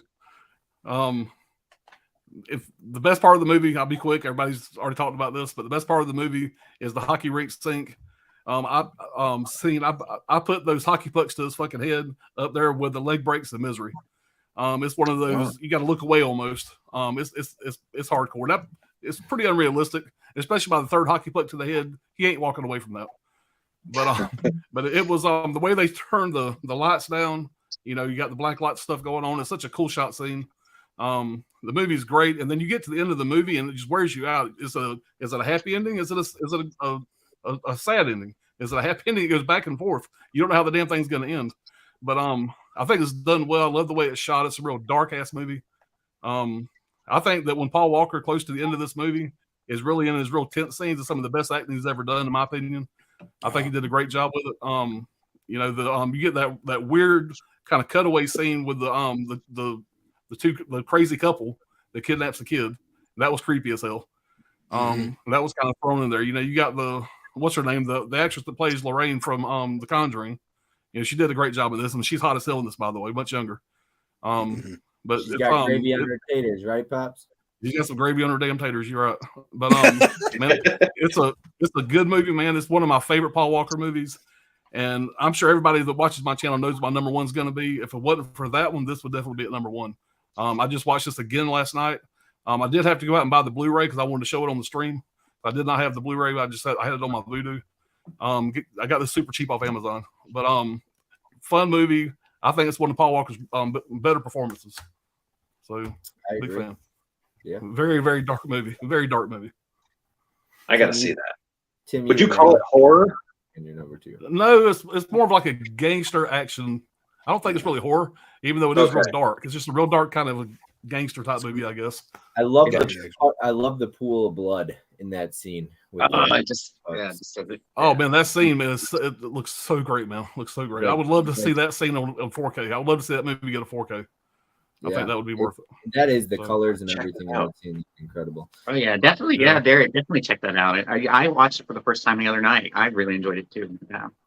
Yeah. And I don't want to spoil anything, but the tattoo, the asshole dad or stepdad, whatever he was, had the big John Wayne tattoo on his back. You know, I thought it was Yeah. that was such a cool shot. You know, I don't want to ruin anything for anybody that hadn't seen it, but just pay attention to that tattoo at the end. So it's a cool shot. You know, all that really matters is that people you love are happy and healthy. Everything else is just sprinkles on the Sunday. T800 says in quotes. Ken says it's Gus's fault. He's funding all of the core pickups. What's a bad sci-fi movie? Supernova? I didn't Yeah, know if I sci-fi saw movie. Supernova. Either about yeah, Cody, Ken bought Jason Wicks. it. Idell. Ron Scared is the best Paul Walker movie. Love it. Disaster movie wise though, there was what was that one with Jennifer Garner that was a TV movie? Do you guys remember there was a 2-night event movie with an earthquake, but I don't think it was called Earthquake. I don't remember that. I don't remember. If anyone in the chat remembers that, it was a TV movie with an earthquake and Jennifer Garner. If you know, let me know. I love Jennifer Gardner, so I want to know what that Yeah, is. the same. So yeah, that's why I'm like, huh. Ken says, I'm just looking out for the core fans, Tim. I don't care if they have no taste. They deserve their special features. Love Running Scared. Hey to all in the chat. Hey, Dell. Yo, Dell. Evening says, I love Hours. That was an intense movie based around the events of Hurricane Katrina. Yep, I agree. That was, if it wasn't for Fast and Furious, Hours would be on my list. Anybody like Paul's dog movie 8 Below? He outperforms each and every one of those dogs, hands down. He says crevasse in that movie instead I of enjoyed crevice. it. Yeah, I enjoyed it. I like 8 Below. 8 Below is good. I like that one. Fermiga, Pops forgot first name. Yeah, Vermiga, I believe is Vera Fermiga. Vera. Yeah, Vera. Waiting for those to be number one, that or Tammy and the T-Rex. Dell's laughing. Agreed, Holland. If one day the speed kills me, don't cry because I was smiling. Walker. Tim, that movie was called Aftershock. Aftershock, Okay. I think. Tim. That's a good one. I do recommend it. I doubt it has a Blu-ray, but check that one out. Vera Fermiga. Yep. All right. Cody, you're up, right? Yeah. Number 2. Number 2 is going to be a movie I had on VHS, and I watched it over and over again, and that's going to be Varsity Blues. And it's because of this movie, like I said earlier, it's because this movie is why I played football in high school and middle school. I had a time in my life, and if it wasn't for me playing football, I wouldn't have gotten that team togetherness, and I love being part of a team. And there's nothing like being part of being part of a team, like a football team, to really feel like a family. You go through like so much together. Like it's really hard to explain unless you haven't been there. But I really love. I loved playing football, and I loved it. And I did it because of Varsity Blues. And like I said, I watch this all the time. I don't know if it was because of the football or if it's because of the whipped cream bikini. Yes. But Ali Lauder, I had a huge crush on Ali Lauder back in the day. Oh yeah. Obsessed. Oh yeah. But yeah, love this movie, and I hate this cover. I like the original cover better. Yeah. I was hoping the Let me whipped ask you, are you cream pulling came all up. DVDs or do you have Blu-rays of these too? You just So it's funny. I do have Blu-rays of some of them, but I went back and watched the special feature. the DVDs, and the DVDs have packed with special features, man. You're not format shaming, are you, Bob? No, not at all. I just know that Tony pulls a lot. Like Tony's been pulling VHS to like throwback, so I didn't know if you were just kind of pulling DVDs as a throwback No. too. But yeah, we always talk about that, the special features.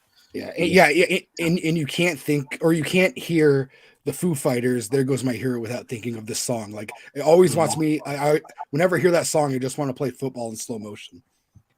From a distance, that cover, I would think that's Dawson's Creek, and I wonder if that was intentional. It might be. Yeah, I see But I like that. the I see original that better. too. Now I know this is off topic, but you played high school football.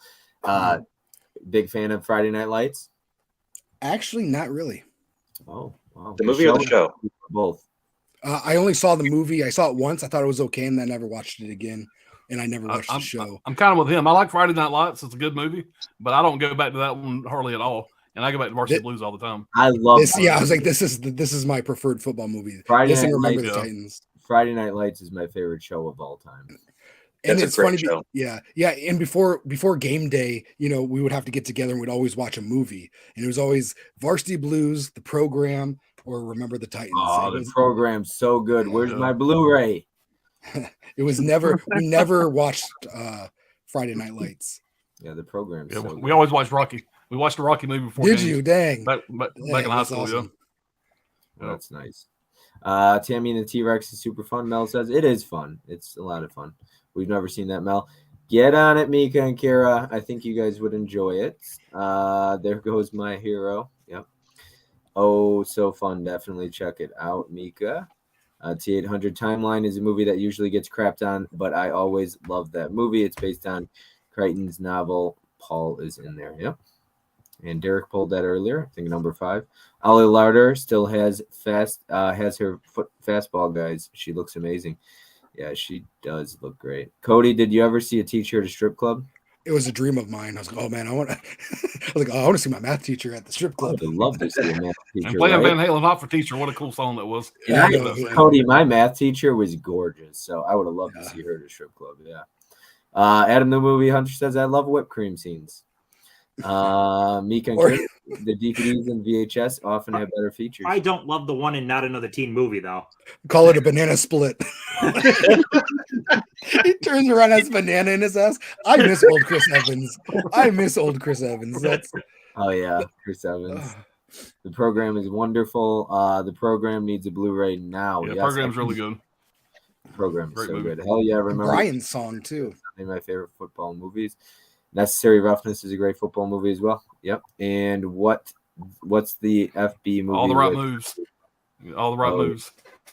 All the right moves. Is I think pretty that's good. his first movie. His first starring role, I think. And I think he shows his ass or is something in Wait. that. It's Well, jump. you paused it just right. Paused You it can see just his right. penis. Yeah, his penis. Yeah. I was waiting for Fish. I was gonna give that one to Fish to, hover on. Oh, Number pause 2. it just right. You can see his penis.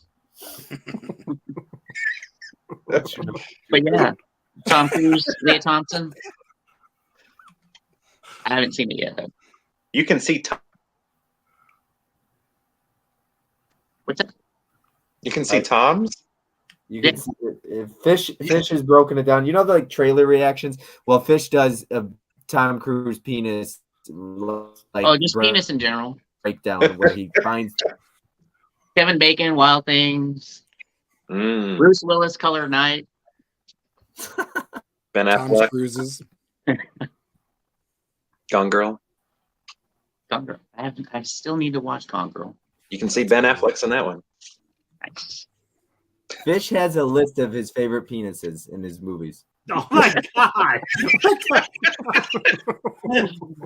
Don't we all? Come on now. I can't be the only one. All right. So, The transition from that. all right. Well, hey, it's a good one because he gets butt naked in this. So this is my number 2, Joyride. I love this movie. So intense. You guys have talked about it quite a bit because few of you had it, but yeah, the car chase scene after the gas station. My one of my favorites is in the hotel room after they actually get him to the hotel when it's raining and they've got the next door neighbor and they're listening in. It's so intense. It's so quiet, but you can hear them. You can hear them talking and it sounds like they're whispering. Oh my gosh, it's so good. It's so creepy. Fantastic. I love this movie so much. We watched it recently. Oh, So but all yeah. right. Yeah, that's a Yeah, great cover. That's It's one of those little faceplate. Yeah, little cardboards. Yeah. So So if you guys remember the 16 steel books, Pops, you might, I know Tony would remember from Basement Blues. Best Buy put out 16 steel books. Hills Have Eyes was one of them. Poltergeist. Do you guys remember that? The Hills Have Eyes. I said that. Poltergeist. Carrie was another one. There was 16. They were all $9.99. Joyride was supposed to be so they did all those face plates, but Joyride didn't make the cut for some reason. They didn't do it. And I think that would have been a great one to do. So we've got T-800. This has probably already been mentioned, but another movie I enjoy is Into the Blue. Yep, starring Jessica Alba. And there is breaking news. Last night, Mel did confirm that she's starting a new panel. It's going to be called Dick Pics. And so they got the Super Booby stream, and she was like, I'm starting a new stream called new channel called or new panel she's going to come up with called Dick Pics. And It's Sign me up. it's Yep. got to be much harder though. Male nudity doesn't happen near as often in movies. No, yeah, it well, doesn't. It's a Fish and- shame. I think Fish Oh, and speaking Mel of shame, Michael Fassbender. Oh yeah, takes up the that whole was screen. this breaking news. Jim Powers. 2.35. No, I'm just And another one that got nude was Aaron Taylor Johnson in oh god, it's in a movie about addiction. But yeah, he gets nude in that as well. So Fish, if you want to go back and find that one. Oh yeah, I will. Yeah, you guys got any suggestions for me? Just throw them down in the comments or Instagram me. Instagram. Bob's Blu-ray exclusive.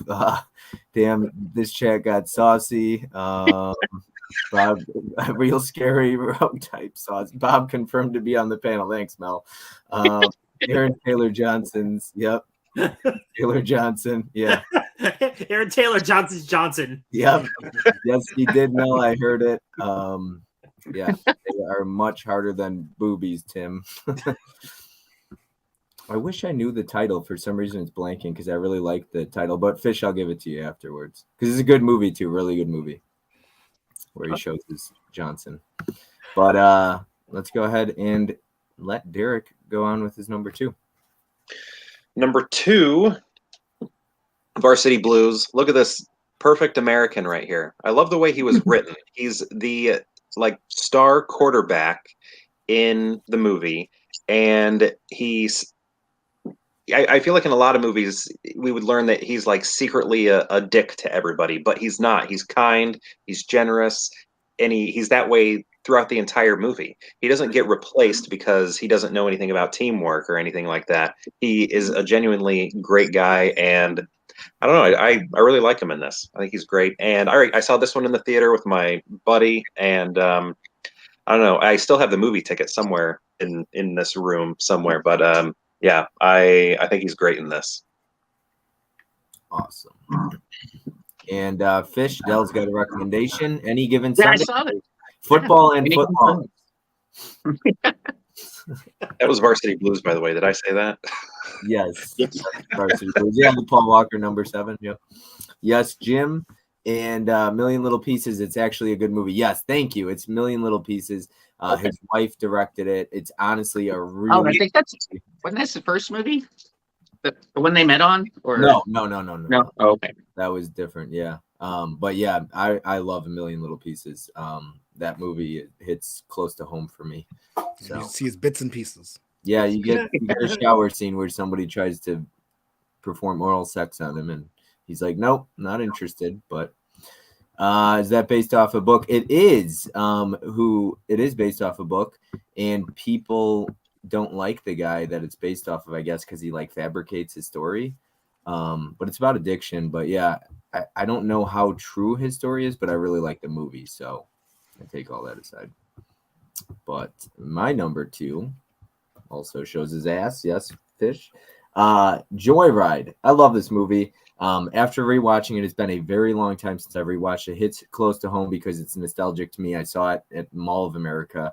But Joyride is awesome. It, as I was saying a little bit earlier, I think what I love about Joyride is I could watch this knowing everything that happens, and it still somehow finds a way to be intense for me. I was doing a watch along with Mizzy, Fish, and then Gus was in the chat, but he was watching a different movie.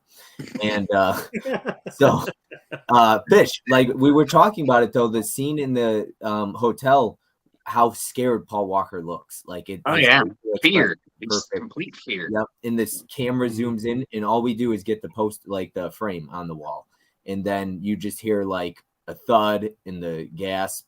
And just the camera work is incredible in it. The cornfield scene, all you see is his big dirty hands. It's so good. It's so good. Everything about it. Joyride really holds up upon every time I rewatch it. I love Joyride. So that's my number 2. All right. I'm going to go ahead and play this next trivia here for you guys.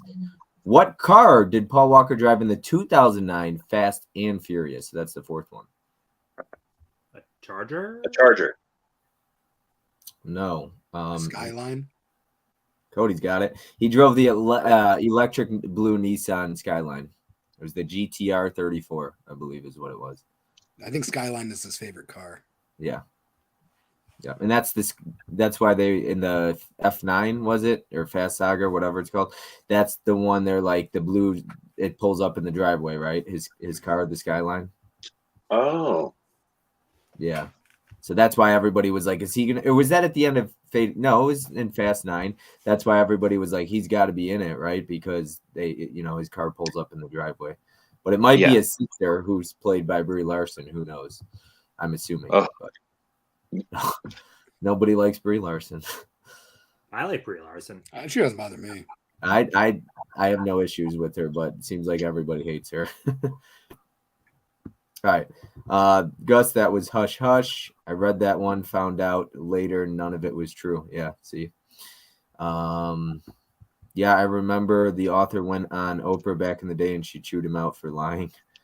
Gus and his criterions. Yes, that's right, Mizzy. Haha, you remember that too, Mel. Well, Mel, preparing for your dick pic stream, you could watch that Million Little Pieces. Yes, Brie Larson is hot. So, all right.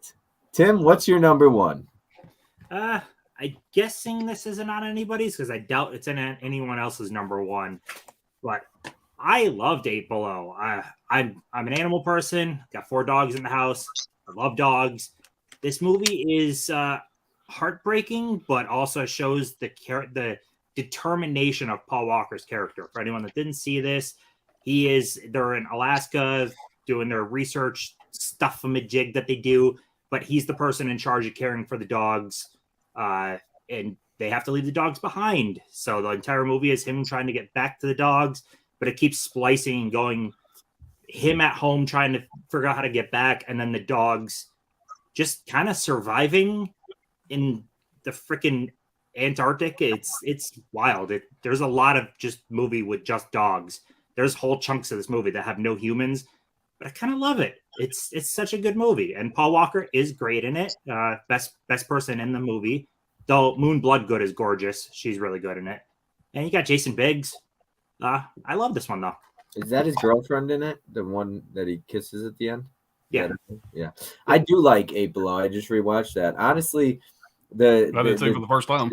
I like it. The scenes with the dogs are actually emotional too. Like you feel the punches, I mean, like poor Jack doesn't even get off the chain. So I like the way the dogs stick together, and then even the way Maya gets hurt, and then Max ends up becoming the leader. Yep. I thought that was cool. I thought it was really well made. What I did is I went through his filmography and I watched all the ones I had never seen, and Eight Below was one of those. And I kind of got to that one. It's like, it's a Disney movie. It's on Disney Plus. I'll watch it, and I really enjoyed it. So, I'm a sucker for dog movies, and I've never seen that movie. Oh, I I think Cody would really like Eight Below. Like I said, there's good chunks of the movie that have no humans. It's the dogs. Just it keeps showing like a day counter each time they go, like how long they've been on their own, and it ends up reaching like 150 or 60 days they're on their own, and you get entire chunks of the movie with just the dogs. It's wonderful. Well, I got a question though. Like I've always wondered, what does he expect though? Truly, it's like 6 months when he finally gets back. I'm like, does he expect any of the dogs to actually be alive? I think he just wanted an answer though. He wanted closure, and still ends up pretty happy. So no spoilers. Yeah, I won't spoil it, but yeah. I mean, it's a Disney movie. We're not. They all don't die. It's Didn't Disney do Snow Dogs as well? Oh, Yeller died back in the. I was gonna say Old Yeller. Yeah. Is Marley and Me Disney or no? No. Yeah. That movie tore me up. Yeah. Marley and Me the dog dies. Come on, Tim. Marley and Me doesn't get me as much as some of the others, just because Marley and Me is like showing the course of the dog's life. So like it doesn't hit me as the dog had a happy, good life, and it died older. The stuff that gets me more is like, I don't know if you guys saw Hachi. Hachi is way more heartbreaking. John Wick. John Wick is sad, but Hachi's actually a true story though. John Wick. I'm just messing around. But Hachi is it's a dog from Japan. The owner died, And the dog kept going back to the train station every day, waiting for the owner to come off the train, and he never did because he died. And that's what the dog did the rest of its life.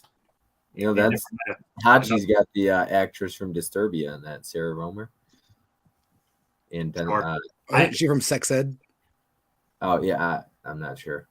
Sorry, Pops, go ahead. Sorry about that. All right. Well, my number one is definitely not this. But I wanted to show it anyway. It's a fun movie, but not the top 5. Anybody watches my channel knows what my number one is. I love this movie. I talk about it all the time. There's so many things I can say about this. You guys already touched on quite a few of them. The main thing is Ted Levine is the voice, is Rusty Nail. I don't think there's a time in this house since I watched this movie, almost 20 years ago, that if the word candy cane is ever mentioned, me and my kids are all going to echo across the house. Candy cane. It's going to happen. Candy cane. I love the movie. I love the brothers in this. They have a great back and forth. They feel like brothers. When they're playing the joke on the CB radio, it just feels like something 2 young, stupid ass kids would do. Obviously, they learned their lesson. They shouldn't have been messing around. But again, like you guys said, one of my favorite scenes is the hotel scene where they're listening through the wall. Super intense, but the movie holds up. The whole damn movie's good. I can't find too much wrong with it. I mean, it's just a fun ride. It's a joy ride. So great movie. If you hadn't seen it, I have not seen the sequels. I think just because I love this one so much, I just never got around to it. But I think I may go in and check out the sequels here soon. I know they're not going to be as good, whatever. But Joyride, definitely number one. Great movie. Yeah, I don't. Yeah, just don't have high expectations. But if you're into that like torture, gory type of stuff, Joyride 2 and 3 are decent. That's it for what. Yeah, that's the same reason I haven't touched on it. Another reason I'm like, why sequels? And I know that the brothers, do stupid shit in the movie, but how many horror movies do we have that people don't do stupid shit? Don't go in the house. What are you doing? Why are you going outside? I'll be right back. They all do stupid shit. Yeah. I mean, I think it's almost realistic, if anything, because he just got fresh out of prison. I mean, they're young, like Fisher, somebody pointed out. So, yeah. Well, the brother's kind of a dumbass anyway. This was all basically his idea. He's obviously domineering over the other brothers to some extent. Older brother. You'll be great. Yeah. Come on. But listen, I just Paul Walker into it. I wouldn't have ever. CB radios only have that short distance. I wouldn't have been that dumb, but I mean, I guess people do dumb stuff. Jesus, man, you're tormenting and taunting a guy that could be like fucking right next to you on the road. Yeah, I like how they call it the prehistoric internet. Referring to CB radios, but I don't know. It was kind of cool because back in my day, way back in the day, everybody has CBs. My dad, my granddad, uncles all had CB radios. I can remember driving, to Texas one time, and there was 3 cars going. And everybody had a CB, and that's how we communicated back before cell phones and all that shit back in the old days. And so just seeing the CB radio, that was kind of cool. Smokey the Bandit kind of feel to some extent. I don't know. It was kind of cool. You didn't pretend to be a woman though and taunt a guy into coming on to you, right? I did not. I had enough sense not to do that. Pink champagne. Yeah. Yeah. I felt bad for that asshole at the hotel. Oh yeah. Dick, but I would rather just die than how he ended up. Like that's horrible. Yeah. That's terrible. He was an asshole though. He was. I really don't like Paul Walker's brother at all though, because Steve's on it. He even goes to like, what kind of brother goes to the room late at night because he falls asleep and he's looking for he's totally looking to hook up with her? Oh yeah, absolutely, yeah. Well, he mentions they're just friends. Remember, Paul Walker said he's just friends. So. Yeah, I don't know. That rubbed me the wrong way. Well, spoiler alert: in one of the alternate endings, they actually kiss. Oh, which one? Steve Zahn? Lily and Paul? Steve Zahn and Lily Sobieski. Oh God! What? In that scene. Oh, yeah, seems a little weird. Yeah. Oh well, I'll have to watch him tonight. Yeah, I haven't watched those in forever. Yeah. Yeah. Brie Larson's hot. We got Ken saying Brie Larson had one good performance in its 21 Jump Street. Room. Come on, Room. She is hot, but she looks like a robot all the time. No real emotion. Yeah, the Room's good. There it is, Jim. Mel says we could watch Forgetting Sarah Marshall too. Laugh aloud. Jason Segel full frontal nudity. Yes. Yeah. All right. Watched 8 Below for the first time the other night. I enjoyed it better than Snow Dogs. Yeah. Laugh Aloud classic one, Mel. I like Brie Larson and Free Fire. Yes. I do too. Free Fire is fun. Yeah, Free Fire is a ton of fun. I got a surprise for you. I meant to say doing the helicopter. Yeah. It's a normal Tuesday night for me at my house. Disney Plus. Where could I? Yeah, Disney Plus. Yep. Or Blu-ray for like $8. Mizzy E T800 Disney Plus. Yep. Right. I love 8 Below. Cool. Thanks, Mizzy. Plus, I love Mila Kunis. It's such a funny movie, Mel. Good choice. Yeah. Mila Kunis is gorgeous. It really is. I love the puppets at the end. Yep. Very fun movie. Hey guys, great panel watching on replay, but just wanted to chime in. Paul Walker was awesome. Appreciate the topic. Thank you, Original Fuzz. Appreciate that. T800, I've heard of Hachi, but I haven't seen it. I definitely need to make time to watch 8 Below and Hachi.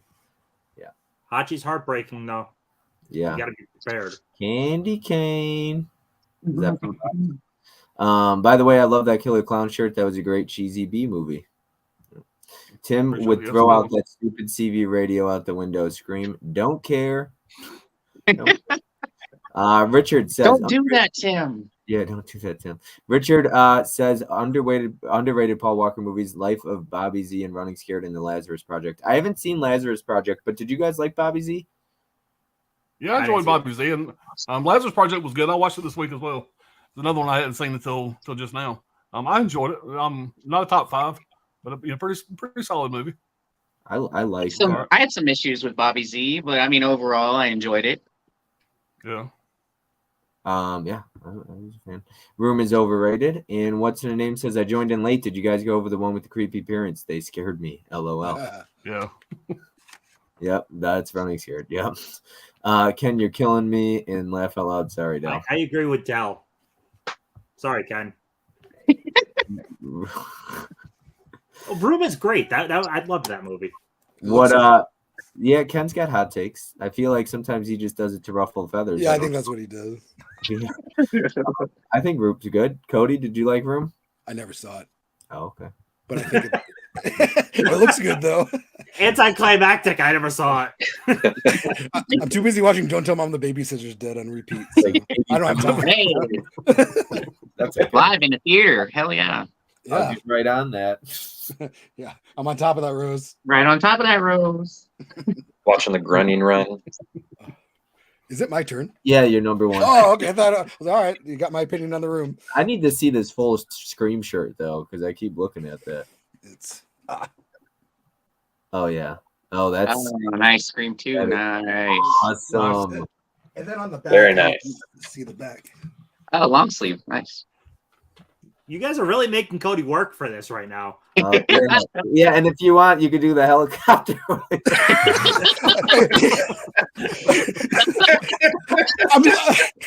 I'm just wearing a towel this whole time.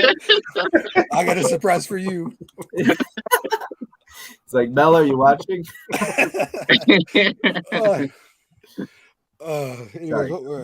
Anyways, yeah, the back of it is the movie theater scene, but I couldn't really show it too well. And my number, my number 1 is going to be Fast and the Furious. Heck yeah. When I was 13 when this came out, so when you're a 13-year-old and this movie came out, this was the coolest thing ever. I thought Vin Diesel was so awesome when this movie came out, but not anymore. And to think, Paul Walker was not the original choice. This movie was written for Eminem, and Eminem refused to do it, and they kept wanting him to do it. So I think Paul Walker was like number 3 on the list, 3 or 4. So I'm glad Paul Walker got it.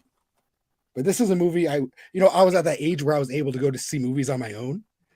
So I saw this a lot. This was a really good movie. Yeah, that was back when movies were in theaters for like 8-9 months too. It also came with my Too Fast, Too Furious ticket to go see the movie. Oh, nice. Heck yeah. That's awesome. So I'm gonna throw something out there just because he showed the DVD. I have memory of the DVD. When I was a teen, I fell into a group of people who were little kleptos. The local Blockbuster, maybe we're part of bringing it down, but stole a lot of movies from that Blockbuster, and we stole that Fast and the Furious and a bunch of other ones. And I'm not talking the rental copies. I'm talking the for sale copies. We kind of had it down. I was not a good teenager. No, Tim's the reason Blockbuster's no longer around. And Tim's trying to give us moral stories about not using CB radios. Yeah. I was not a good teenager at all. Good thing Tim doesn't have any slip covers to toss right now. And nobody likes the tuna. That's my favorite I line. wouldn't guess though, but I was suspended from school like 7 times. A truancy officer came to my house because I skipped school too much. I was not a good I was not a good teenager. Skip school to go see the Core. We'll do a live stream talking about you as a kid. Tim talks truancies. Yeah, we'll do a live stream talking about your troubled childhood, your troubled past. Oh, jeez. I live for Tim's head shake of disapproval. That's funny. T800, I like your running scared poster. That's pretty badass, bro. It definitely is. Thank you. Hey everyone, what's up? Badass Scream shirt. Yep, that's awesome, Cody. Do you guys like the movie Hours from Paul Walker and Vehicles? I like Hours, not so much Vehicle 19 though. Hours was good. Good movie. Yeah, I think Hours is really good. Most of my takes are genuine. I really didn't like The Room. All right, I lost my spot here. I'm trying to work my way back up here. Okay, so we got Richard saying in Vehicle 19. Just laughing. Everyone. Sorry, late. We'll catch up on the replay. He walked in as soon as Cody was about to do a helicopter. I'm staying for this cool shirt, Cody. Lepke is killing me. Dead. Yep, so good. I have that DVD of Fast Laugh Out Loud. Hey, Dom, what did you bring the Buster back? Fast 5 would be my number 1. Del says, I'm glad Eminem refused to do it. I don't see a piece of chocolate doing that part. It's the right Eminem that was up for the role. Richard says the Fast and Furious is that best Paul Walker movie. Yeah. Gus, laugh out loud there. Wow, Tim. If only Tim could steal the Blu-rays now. Laugh out loud. Yeah, right. Tim was a klepto back in the day. LOL. Just kind of laughing here. I stole as a kid. No shame, Tim. We need to dig into this more, Tim. Stay tuned. Yep, I agree. I want to be in on that, Ken. Steve says, greetings, gentlemen and flick friends. Never seen a Paul Walker flick, and Fast and Furious doesn't interest me. What would you recommend for me to watch first? Fast and Furious. Joyride. Joyride. Joyride for him. I think he would like Joyride. That running scared with my recommendations. Definitely. That's a great one. Tim talks truancy. My favorite Fast movie is probably the first or second. I'll go with the first one, but it's really hard for me to choose because this franchise is freaking badass. Vin and Paul had great chemistry. They really did. I thought the whole cast did really well. All right. Tim, do you want to say anything before I put Fish on? Oh, come on, man. All right. Okay. So one thing. Go ahead, Fish.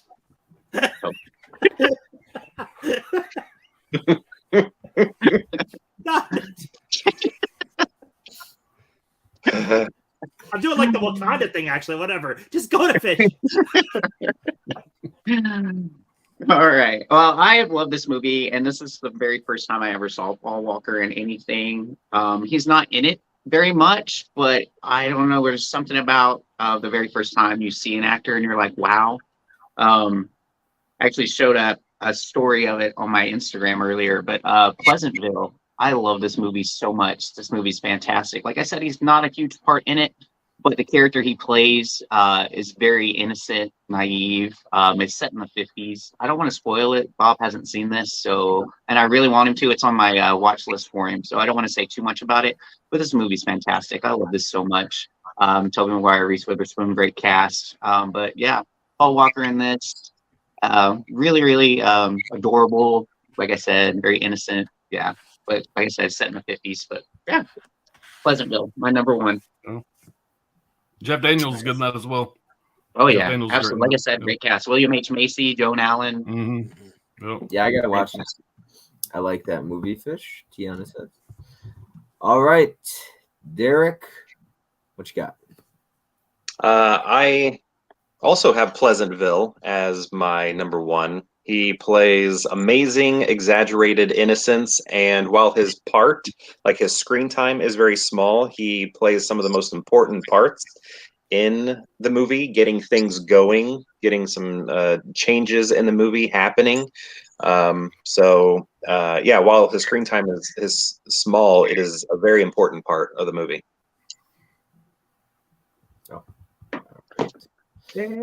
I gotta watch it. I gotta get around to it. Yeah, fantastic movie. It's so good. Hey, I'm not the only one. Wonderful. Yeah. And Adam says, great pick, Fish. I told Bob about that one earlier. Yep. And I forgot he was in Pleasantville. Great pick, Dale says. I gotta watch And actually, that came out in '98 earlier. I said '99 was when we all kind of got to know him. But yeah, that I just looked it up, and that was a year prior. So that was '98. So that was probably most people's. Oh, that was that 98 or 99. She's all Which that one? was 98. 98 as well. Yeah. I need to watch it. I'm a big physical media guy, and it's not on any streaming services anyway, so I just got to buy the Blu-ray. But I knew it wasn't going to come by the stream, so that's fine. All right, my number one is going to be none other than Fast Five. I love Fast Five. I think it's the best in the franchise. I rewatched it last night. It was a great rewatch. It was a lot of fun. Really, everything about this movie is really well paced. You got a great cast in it. You got Gal Gadot. What does Tyrese say? Did you smack that ass or did you grab that ass? Is that what he says, right? About Gal Gadot. Cody, do you remember that line? Why would I know? Huh? But no, it's not, Maybe Cody looks like someone who'd say Tim's that. The titty guy. Tim's the titty guy, so I just figured I'd. I know. That's actually my favorite Fast and the Furious movie. Is the Fast Five as well, but I don't remember that part. Yeah, no, it's just it's a lot of fun. It's probably one of the last ones before it kind of really starts to go off the rails. But I like 6 and 7 as well. But yeah, I think 5 is a lot of fun. You got an introduction with The Rock. They kind of all team up, but it's got the best fight scene as well. Really intense fight scene. So I just love it. You got Jordana Brewster. She tells Paul Walker she's pregnant in that one and everything. My biggest complaint would be you got to look past this, but she jumps off like a 20-foot building and she's pregnant. So that one is a little ridiculous, but otherwise I love Fast Five. Easily my favorite. So I will go ahead and play the last one here. Trivia here. Last question. 2? How many siblings? 3. 2 4. or 3. 4. None. He has a sister and 2 brothers. I know he has or 3 one. brothers. He has Cody Walker. Is his brother. I know that. No, he has a I'm sister. Yeah.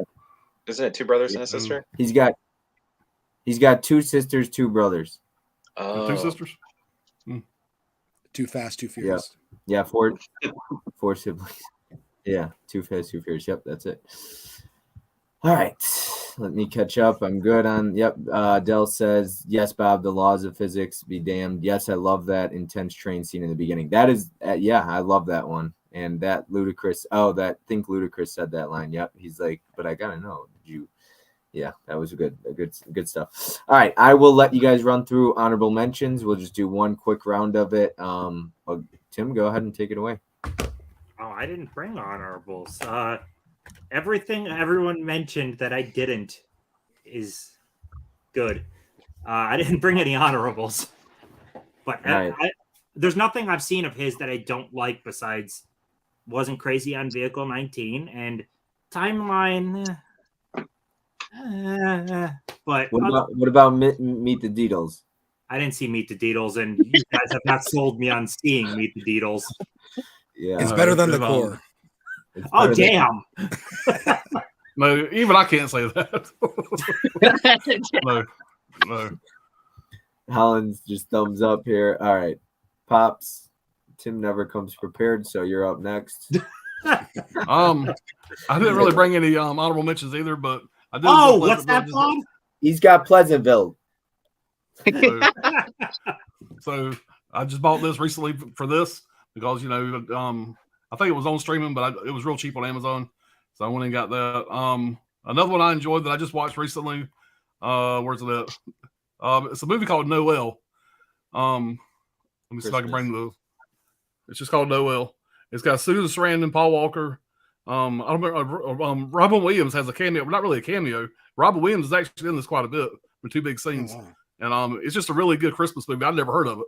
Chaz, it actually was pretty Chaz good. directed that. Chaz Palminteri. yeah, or- Palminteri directed that. Chaz Palminteri, really? Penelope Cruz, Oh, wow. Okay. Alan Arkin, Paul Walker, Susan Sarandon, and Robin Williams has got 2 really good emotional scenes.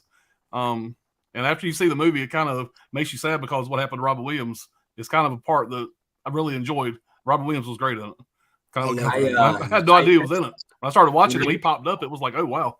I wanted to watch Noelle when I was going through. So my sister gave me a bin of DVDs and Blu-rays that she no longer wanted, and she's like, "I'll just give them all to you." And so I was going through them, and I saw Noelle in like a 4-pack with a bunch of Christmas movies on DVD, and I was like, "I guess I'll keep this one and mostly everything else I own." But yeah, I'm looking forward to getting around to that. And 2 more honorable mentions real fast that I watched. Takers has a great cast. Takers was a lot of fun. Yeah, Good I house like movie. Takers.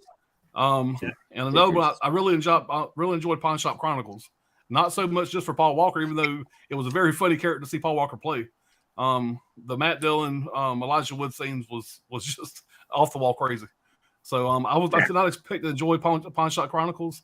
I had to bring it up as an honorable mention because it was a great time.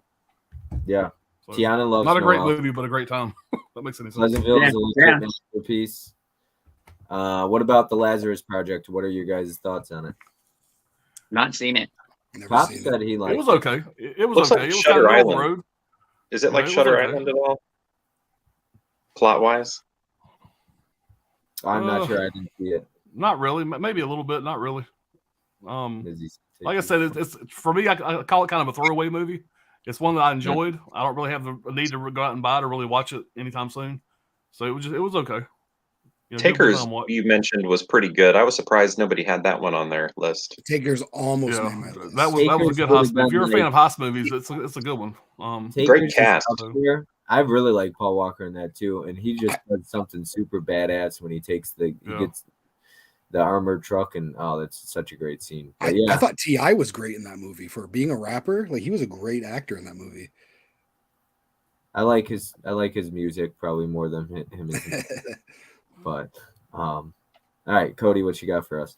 Yeah, so Brick Mansions and the Takers and the Skulls almost made my list. But I want to recommend this movie, this documentary called I Am Paul Walker. I just watched that. Just watched it.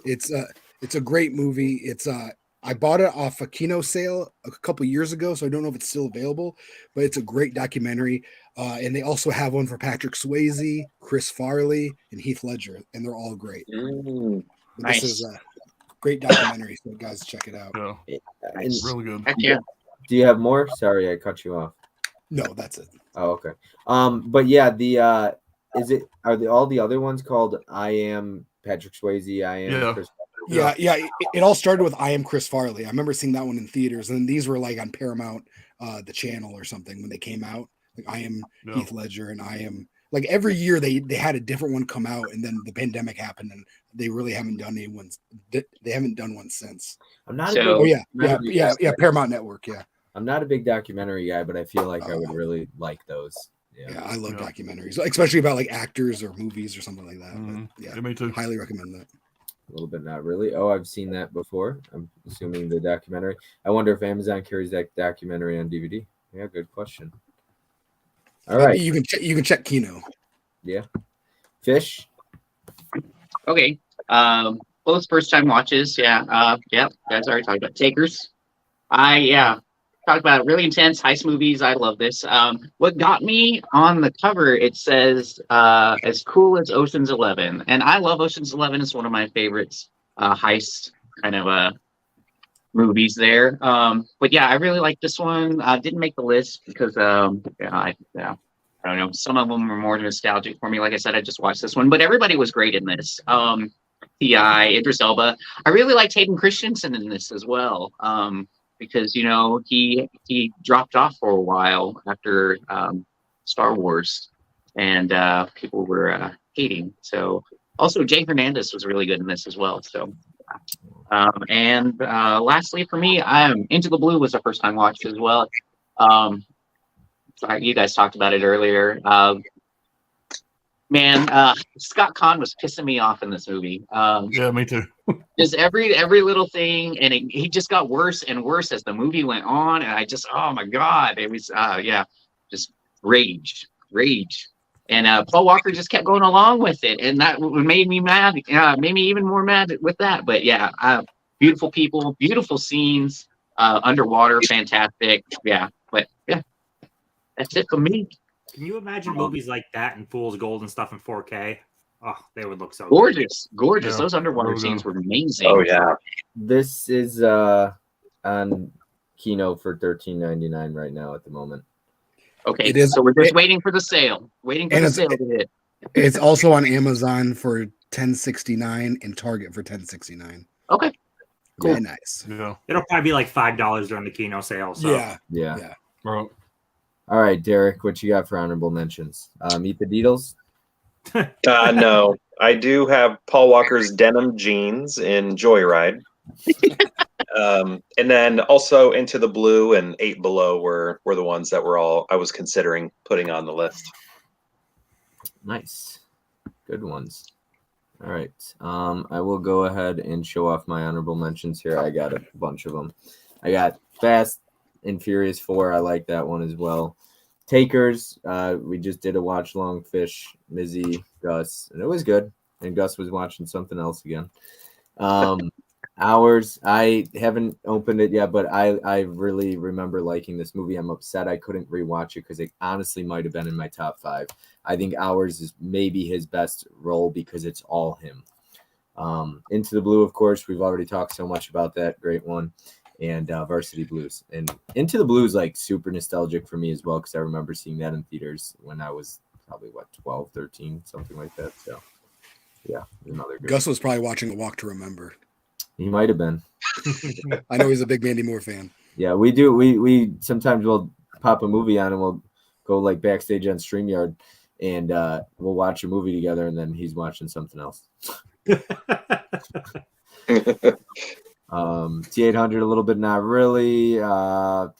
Jessica Alba though, Mark says yes. Tales from the Shelf, yep, absolutely. Chris C agreed on that. Tales, LOL. Mizzy E, what up, Mark? Holland Oates, hell yeah, Mark. Cool, thanks for all the info, dudes. And Chris C, good video you did, Mark, by the way. Yes. So, and Gus says, hell no, he wasn't watching him Walk to Remember. I thought Gus was gone. Yeah. He's still here. He Gus, probably cooking right now, and he heard that, and he's like, I gotta go. Hi, Bob. This is Adam, the movie Hunter's wife. Oh, awesome. Adam's wife. I always give him crap. I'm like, your wife's better than you. So, Tales from the Shelf. Thanks, Chris. I appreciate that. And Gus, burn the 35mm print. All he does is talk crap about Mill Creek every chance he gets. I feel like he does not like that label. But anyways, I appreciate you guys jumping on. Hopefully everybody had fun with the Paul Walker stream. A little bit of trivia, things like that. We have the next one we'll be doing is going to be Brittany Murphy, I believe April 12th. So I'm really looking forward to that one. If I started naming the guests, I'd probably forget. We got Mizzy, Fish, Tim, you're on that, right? Tiana and Gus. I'm correct. All right, I named them all. Forget. You know how that happens? You go and name some people, and then you forget one person, like Ken did with Pops in the one stream, and that's how Jenny Levels. Yep. Like, thanks, Ken or Jen. He said, "Yep, that's how it's created." Hard Copy Blue says, "Love the best panel." topo ever. Yeah, I haven't seen much Paul Walker. I can't say too much, but love all you dudes. Thank you, Vin. Thank you. Thanks, Vin. Appreciate Vin, it. Thank you. Yay, April 12th and hey, Vin. So, yes, I will let you guys go ahead and close out your channels. Just kind of tell everybody where they can find you, what's going on. I know you got your top 25 community stream coming up, Tim. Yeah, I'm on YouTube. Yeah, I don't know. I don't like promoting myself. Just send me lists if you haven't. That's all. Yay, Paul Walker. Yes, go follow that beautiful stud muffin and subscribe. Pops, what you got for us? How can I follow that? Man, come on. I think our next live stream is going to be Saturday afternoon, Saturday night. I think around 6 or 7. We're doing the top 5 comedy movies over on my channel. So that should be a good time. That was a hard one to kind of nail down. A lot of good comedies back in the day. So we got that coming up. I just started doing my kind of a review series on my channel. Can't really call it a series. I've done one, but I got another one coming up. I'm gonna start doing some more reviews instead of doing so many unboxings. I want to get more into the reviews. So I'll be looking for some more reviews coming out. I'm gonna hopefully work on one tomorrow night. I'll have it out by the weekend. But other than that, Saturday night, late night live streams. We do a lot of that over here. You guys check it out. And Bob, again, thanks for having me on, man. Yeah, of course. Absolutely. All right. Let's see here. We got Mizzy saying yay titties. So with that being said, I have to play the clip that I love to play here. Yay titties! I love Tim. Yes, who doesn't? Great stream, guys. Have a good night, everyone. Sean, thank you. Laugh out loud. I love titties too. Who doesn't? Great show, gentlemen. Yes, very fun time. All right, Cody, what you got going on over there? Dude who loves movies. Yeah, my name's Cody. Come subscribe to Dude Who Loves Movies, one word. You can find me on Instagram, Dude Who Loves Movies, one word. I am waiting for my Dr. Giggles to arrive so I can do a Doc Gigs video, a review on it. And that's all I got to say about that. Have you seen it before? Yeah. I just came in. This will be a first time watch. Oh, is it? Okay. Let me know how you.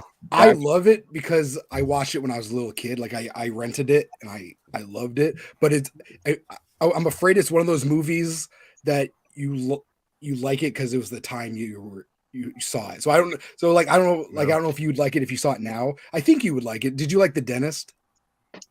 I like the first Dentist. Dentist was good. Now I'm worried about the same thing. Back in the day, I loved this. But you see, I haven't opened this yet. I haven't watched this in a long time, so I'm a little nervous on the rewatch. But we'll see. I would recommend Dr. Giggles. I don't know how much Tim will like it though. I think Dr. Giggles is 10 times better than The Dentist. But Dr. Giggles is a movie I love and I've been waiting for a release. Dr. Giggles is fun. Mel loves titties too, and love Dr. Giggles, she says as well. And Sean says, Tim, you're never living that down. Yep, that is very true. What's done on YouTube stays on YouTube, I guess. I've heard that transfer is bad. Oh God, Gus with the transfers again. Oh yay, yay titties. Yep. Well, last time I seen it was on VHS. I feel like it's gonna be an improvement. So. That's the last time I owned it was VHS, so it's gonna be an improvement. As long as it doesn't have the tracking lines, you're golden. Yeah, there you go. Popcorn. No, I used to rent it all the time. I like Dr. Giggles. I haven't seen it in 20. You guys got to get that though. Yeah, that looks great. Yep. I just got mine. Yeah. And your damage. One of the best slips ever. Yeah. It's Hold on, so let's see. good. Let's see if Pop's slip came damaged. Go ahead and show your slip. Yeah, see, they sent Tim a damaged slip cover because they saw him throwing slip covers around. Yeah, it's they saw it and they were like, "Yep, we're gonna send him damaged." see it up in the corner. Yep. But you know what? I'm not that picky. It's so cool. I'm really not that picky on slips. You guys know that, so I'm all right with it. Yeah. Ken was like, I can't believe they shipped that out like that, but especially Vinegar Syndrome. But yeah, they were like, well, we got one damaged one. Send it to Tim Talks Talkies. He doesn't care. Yeah. Don't care. Exactly. Not really. I'm not. Yeah. All right. Well, Bob, thank you very much for having me. As always, it's always a pleasure being on your streams.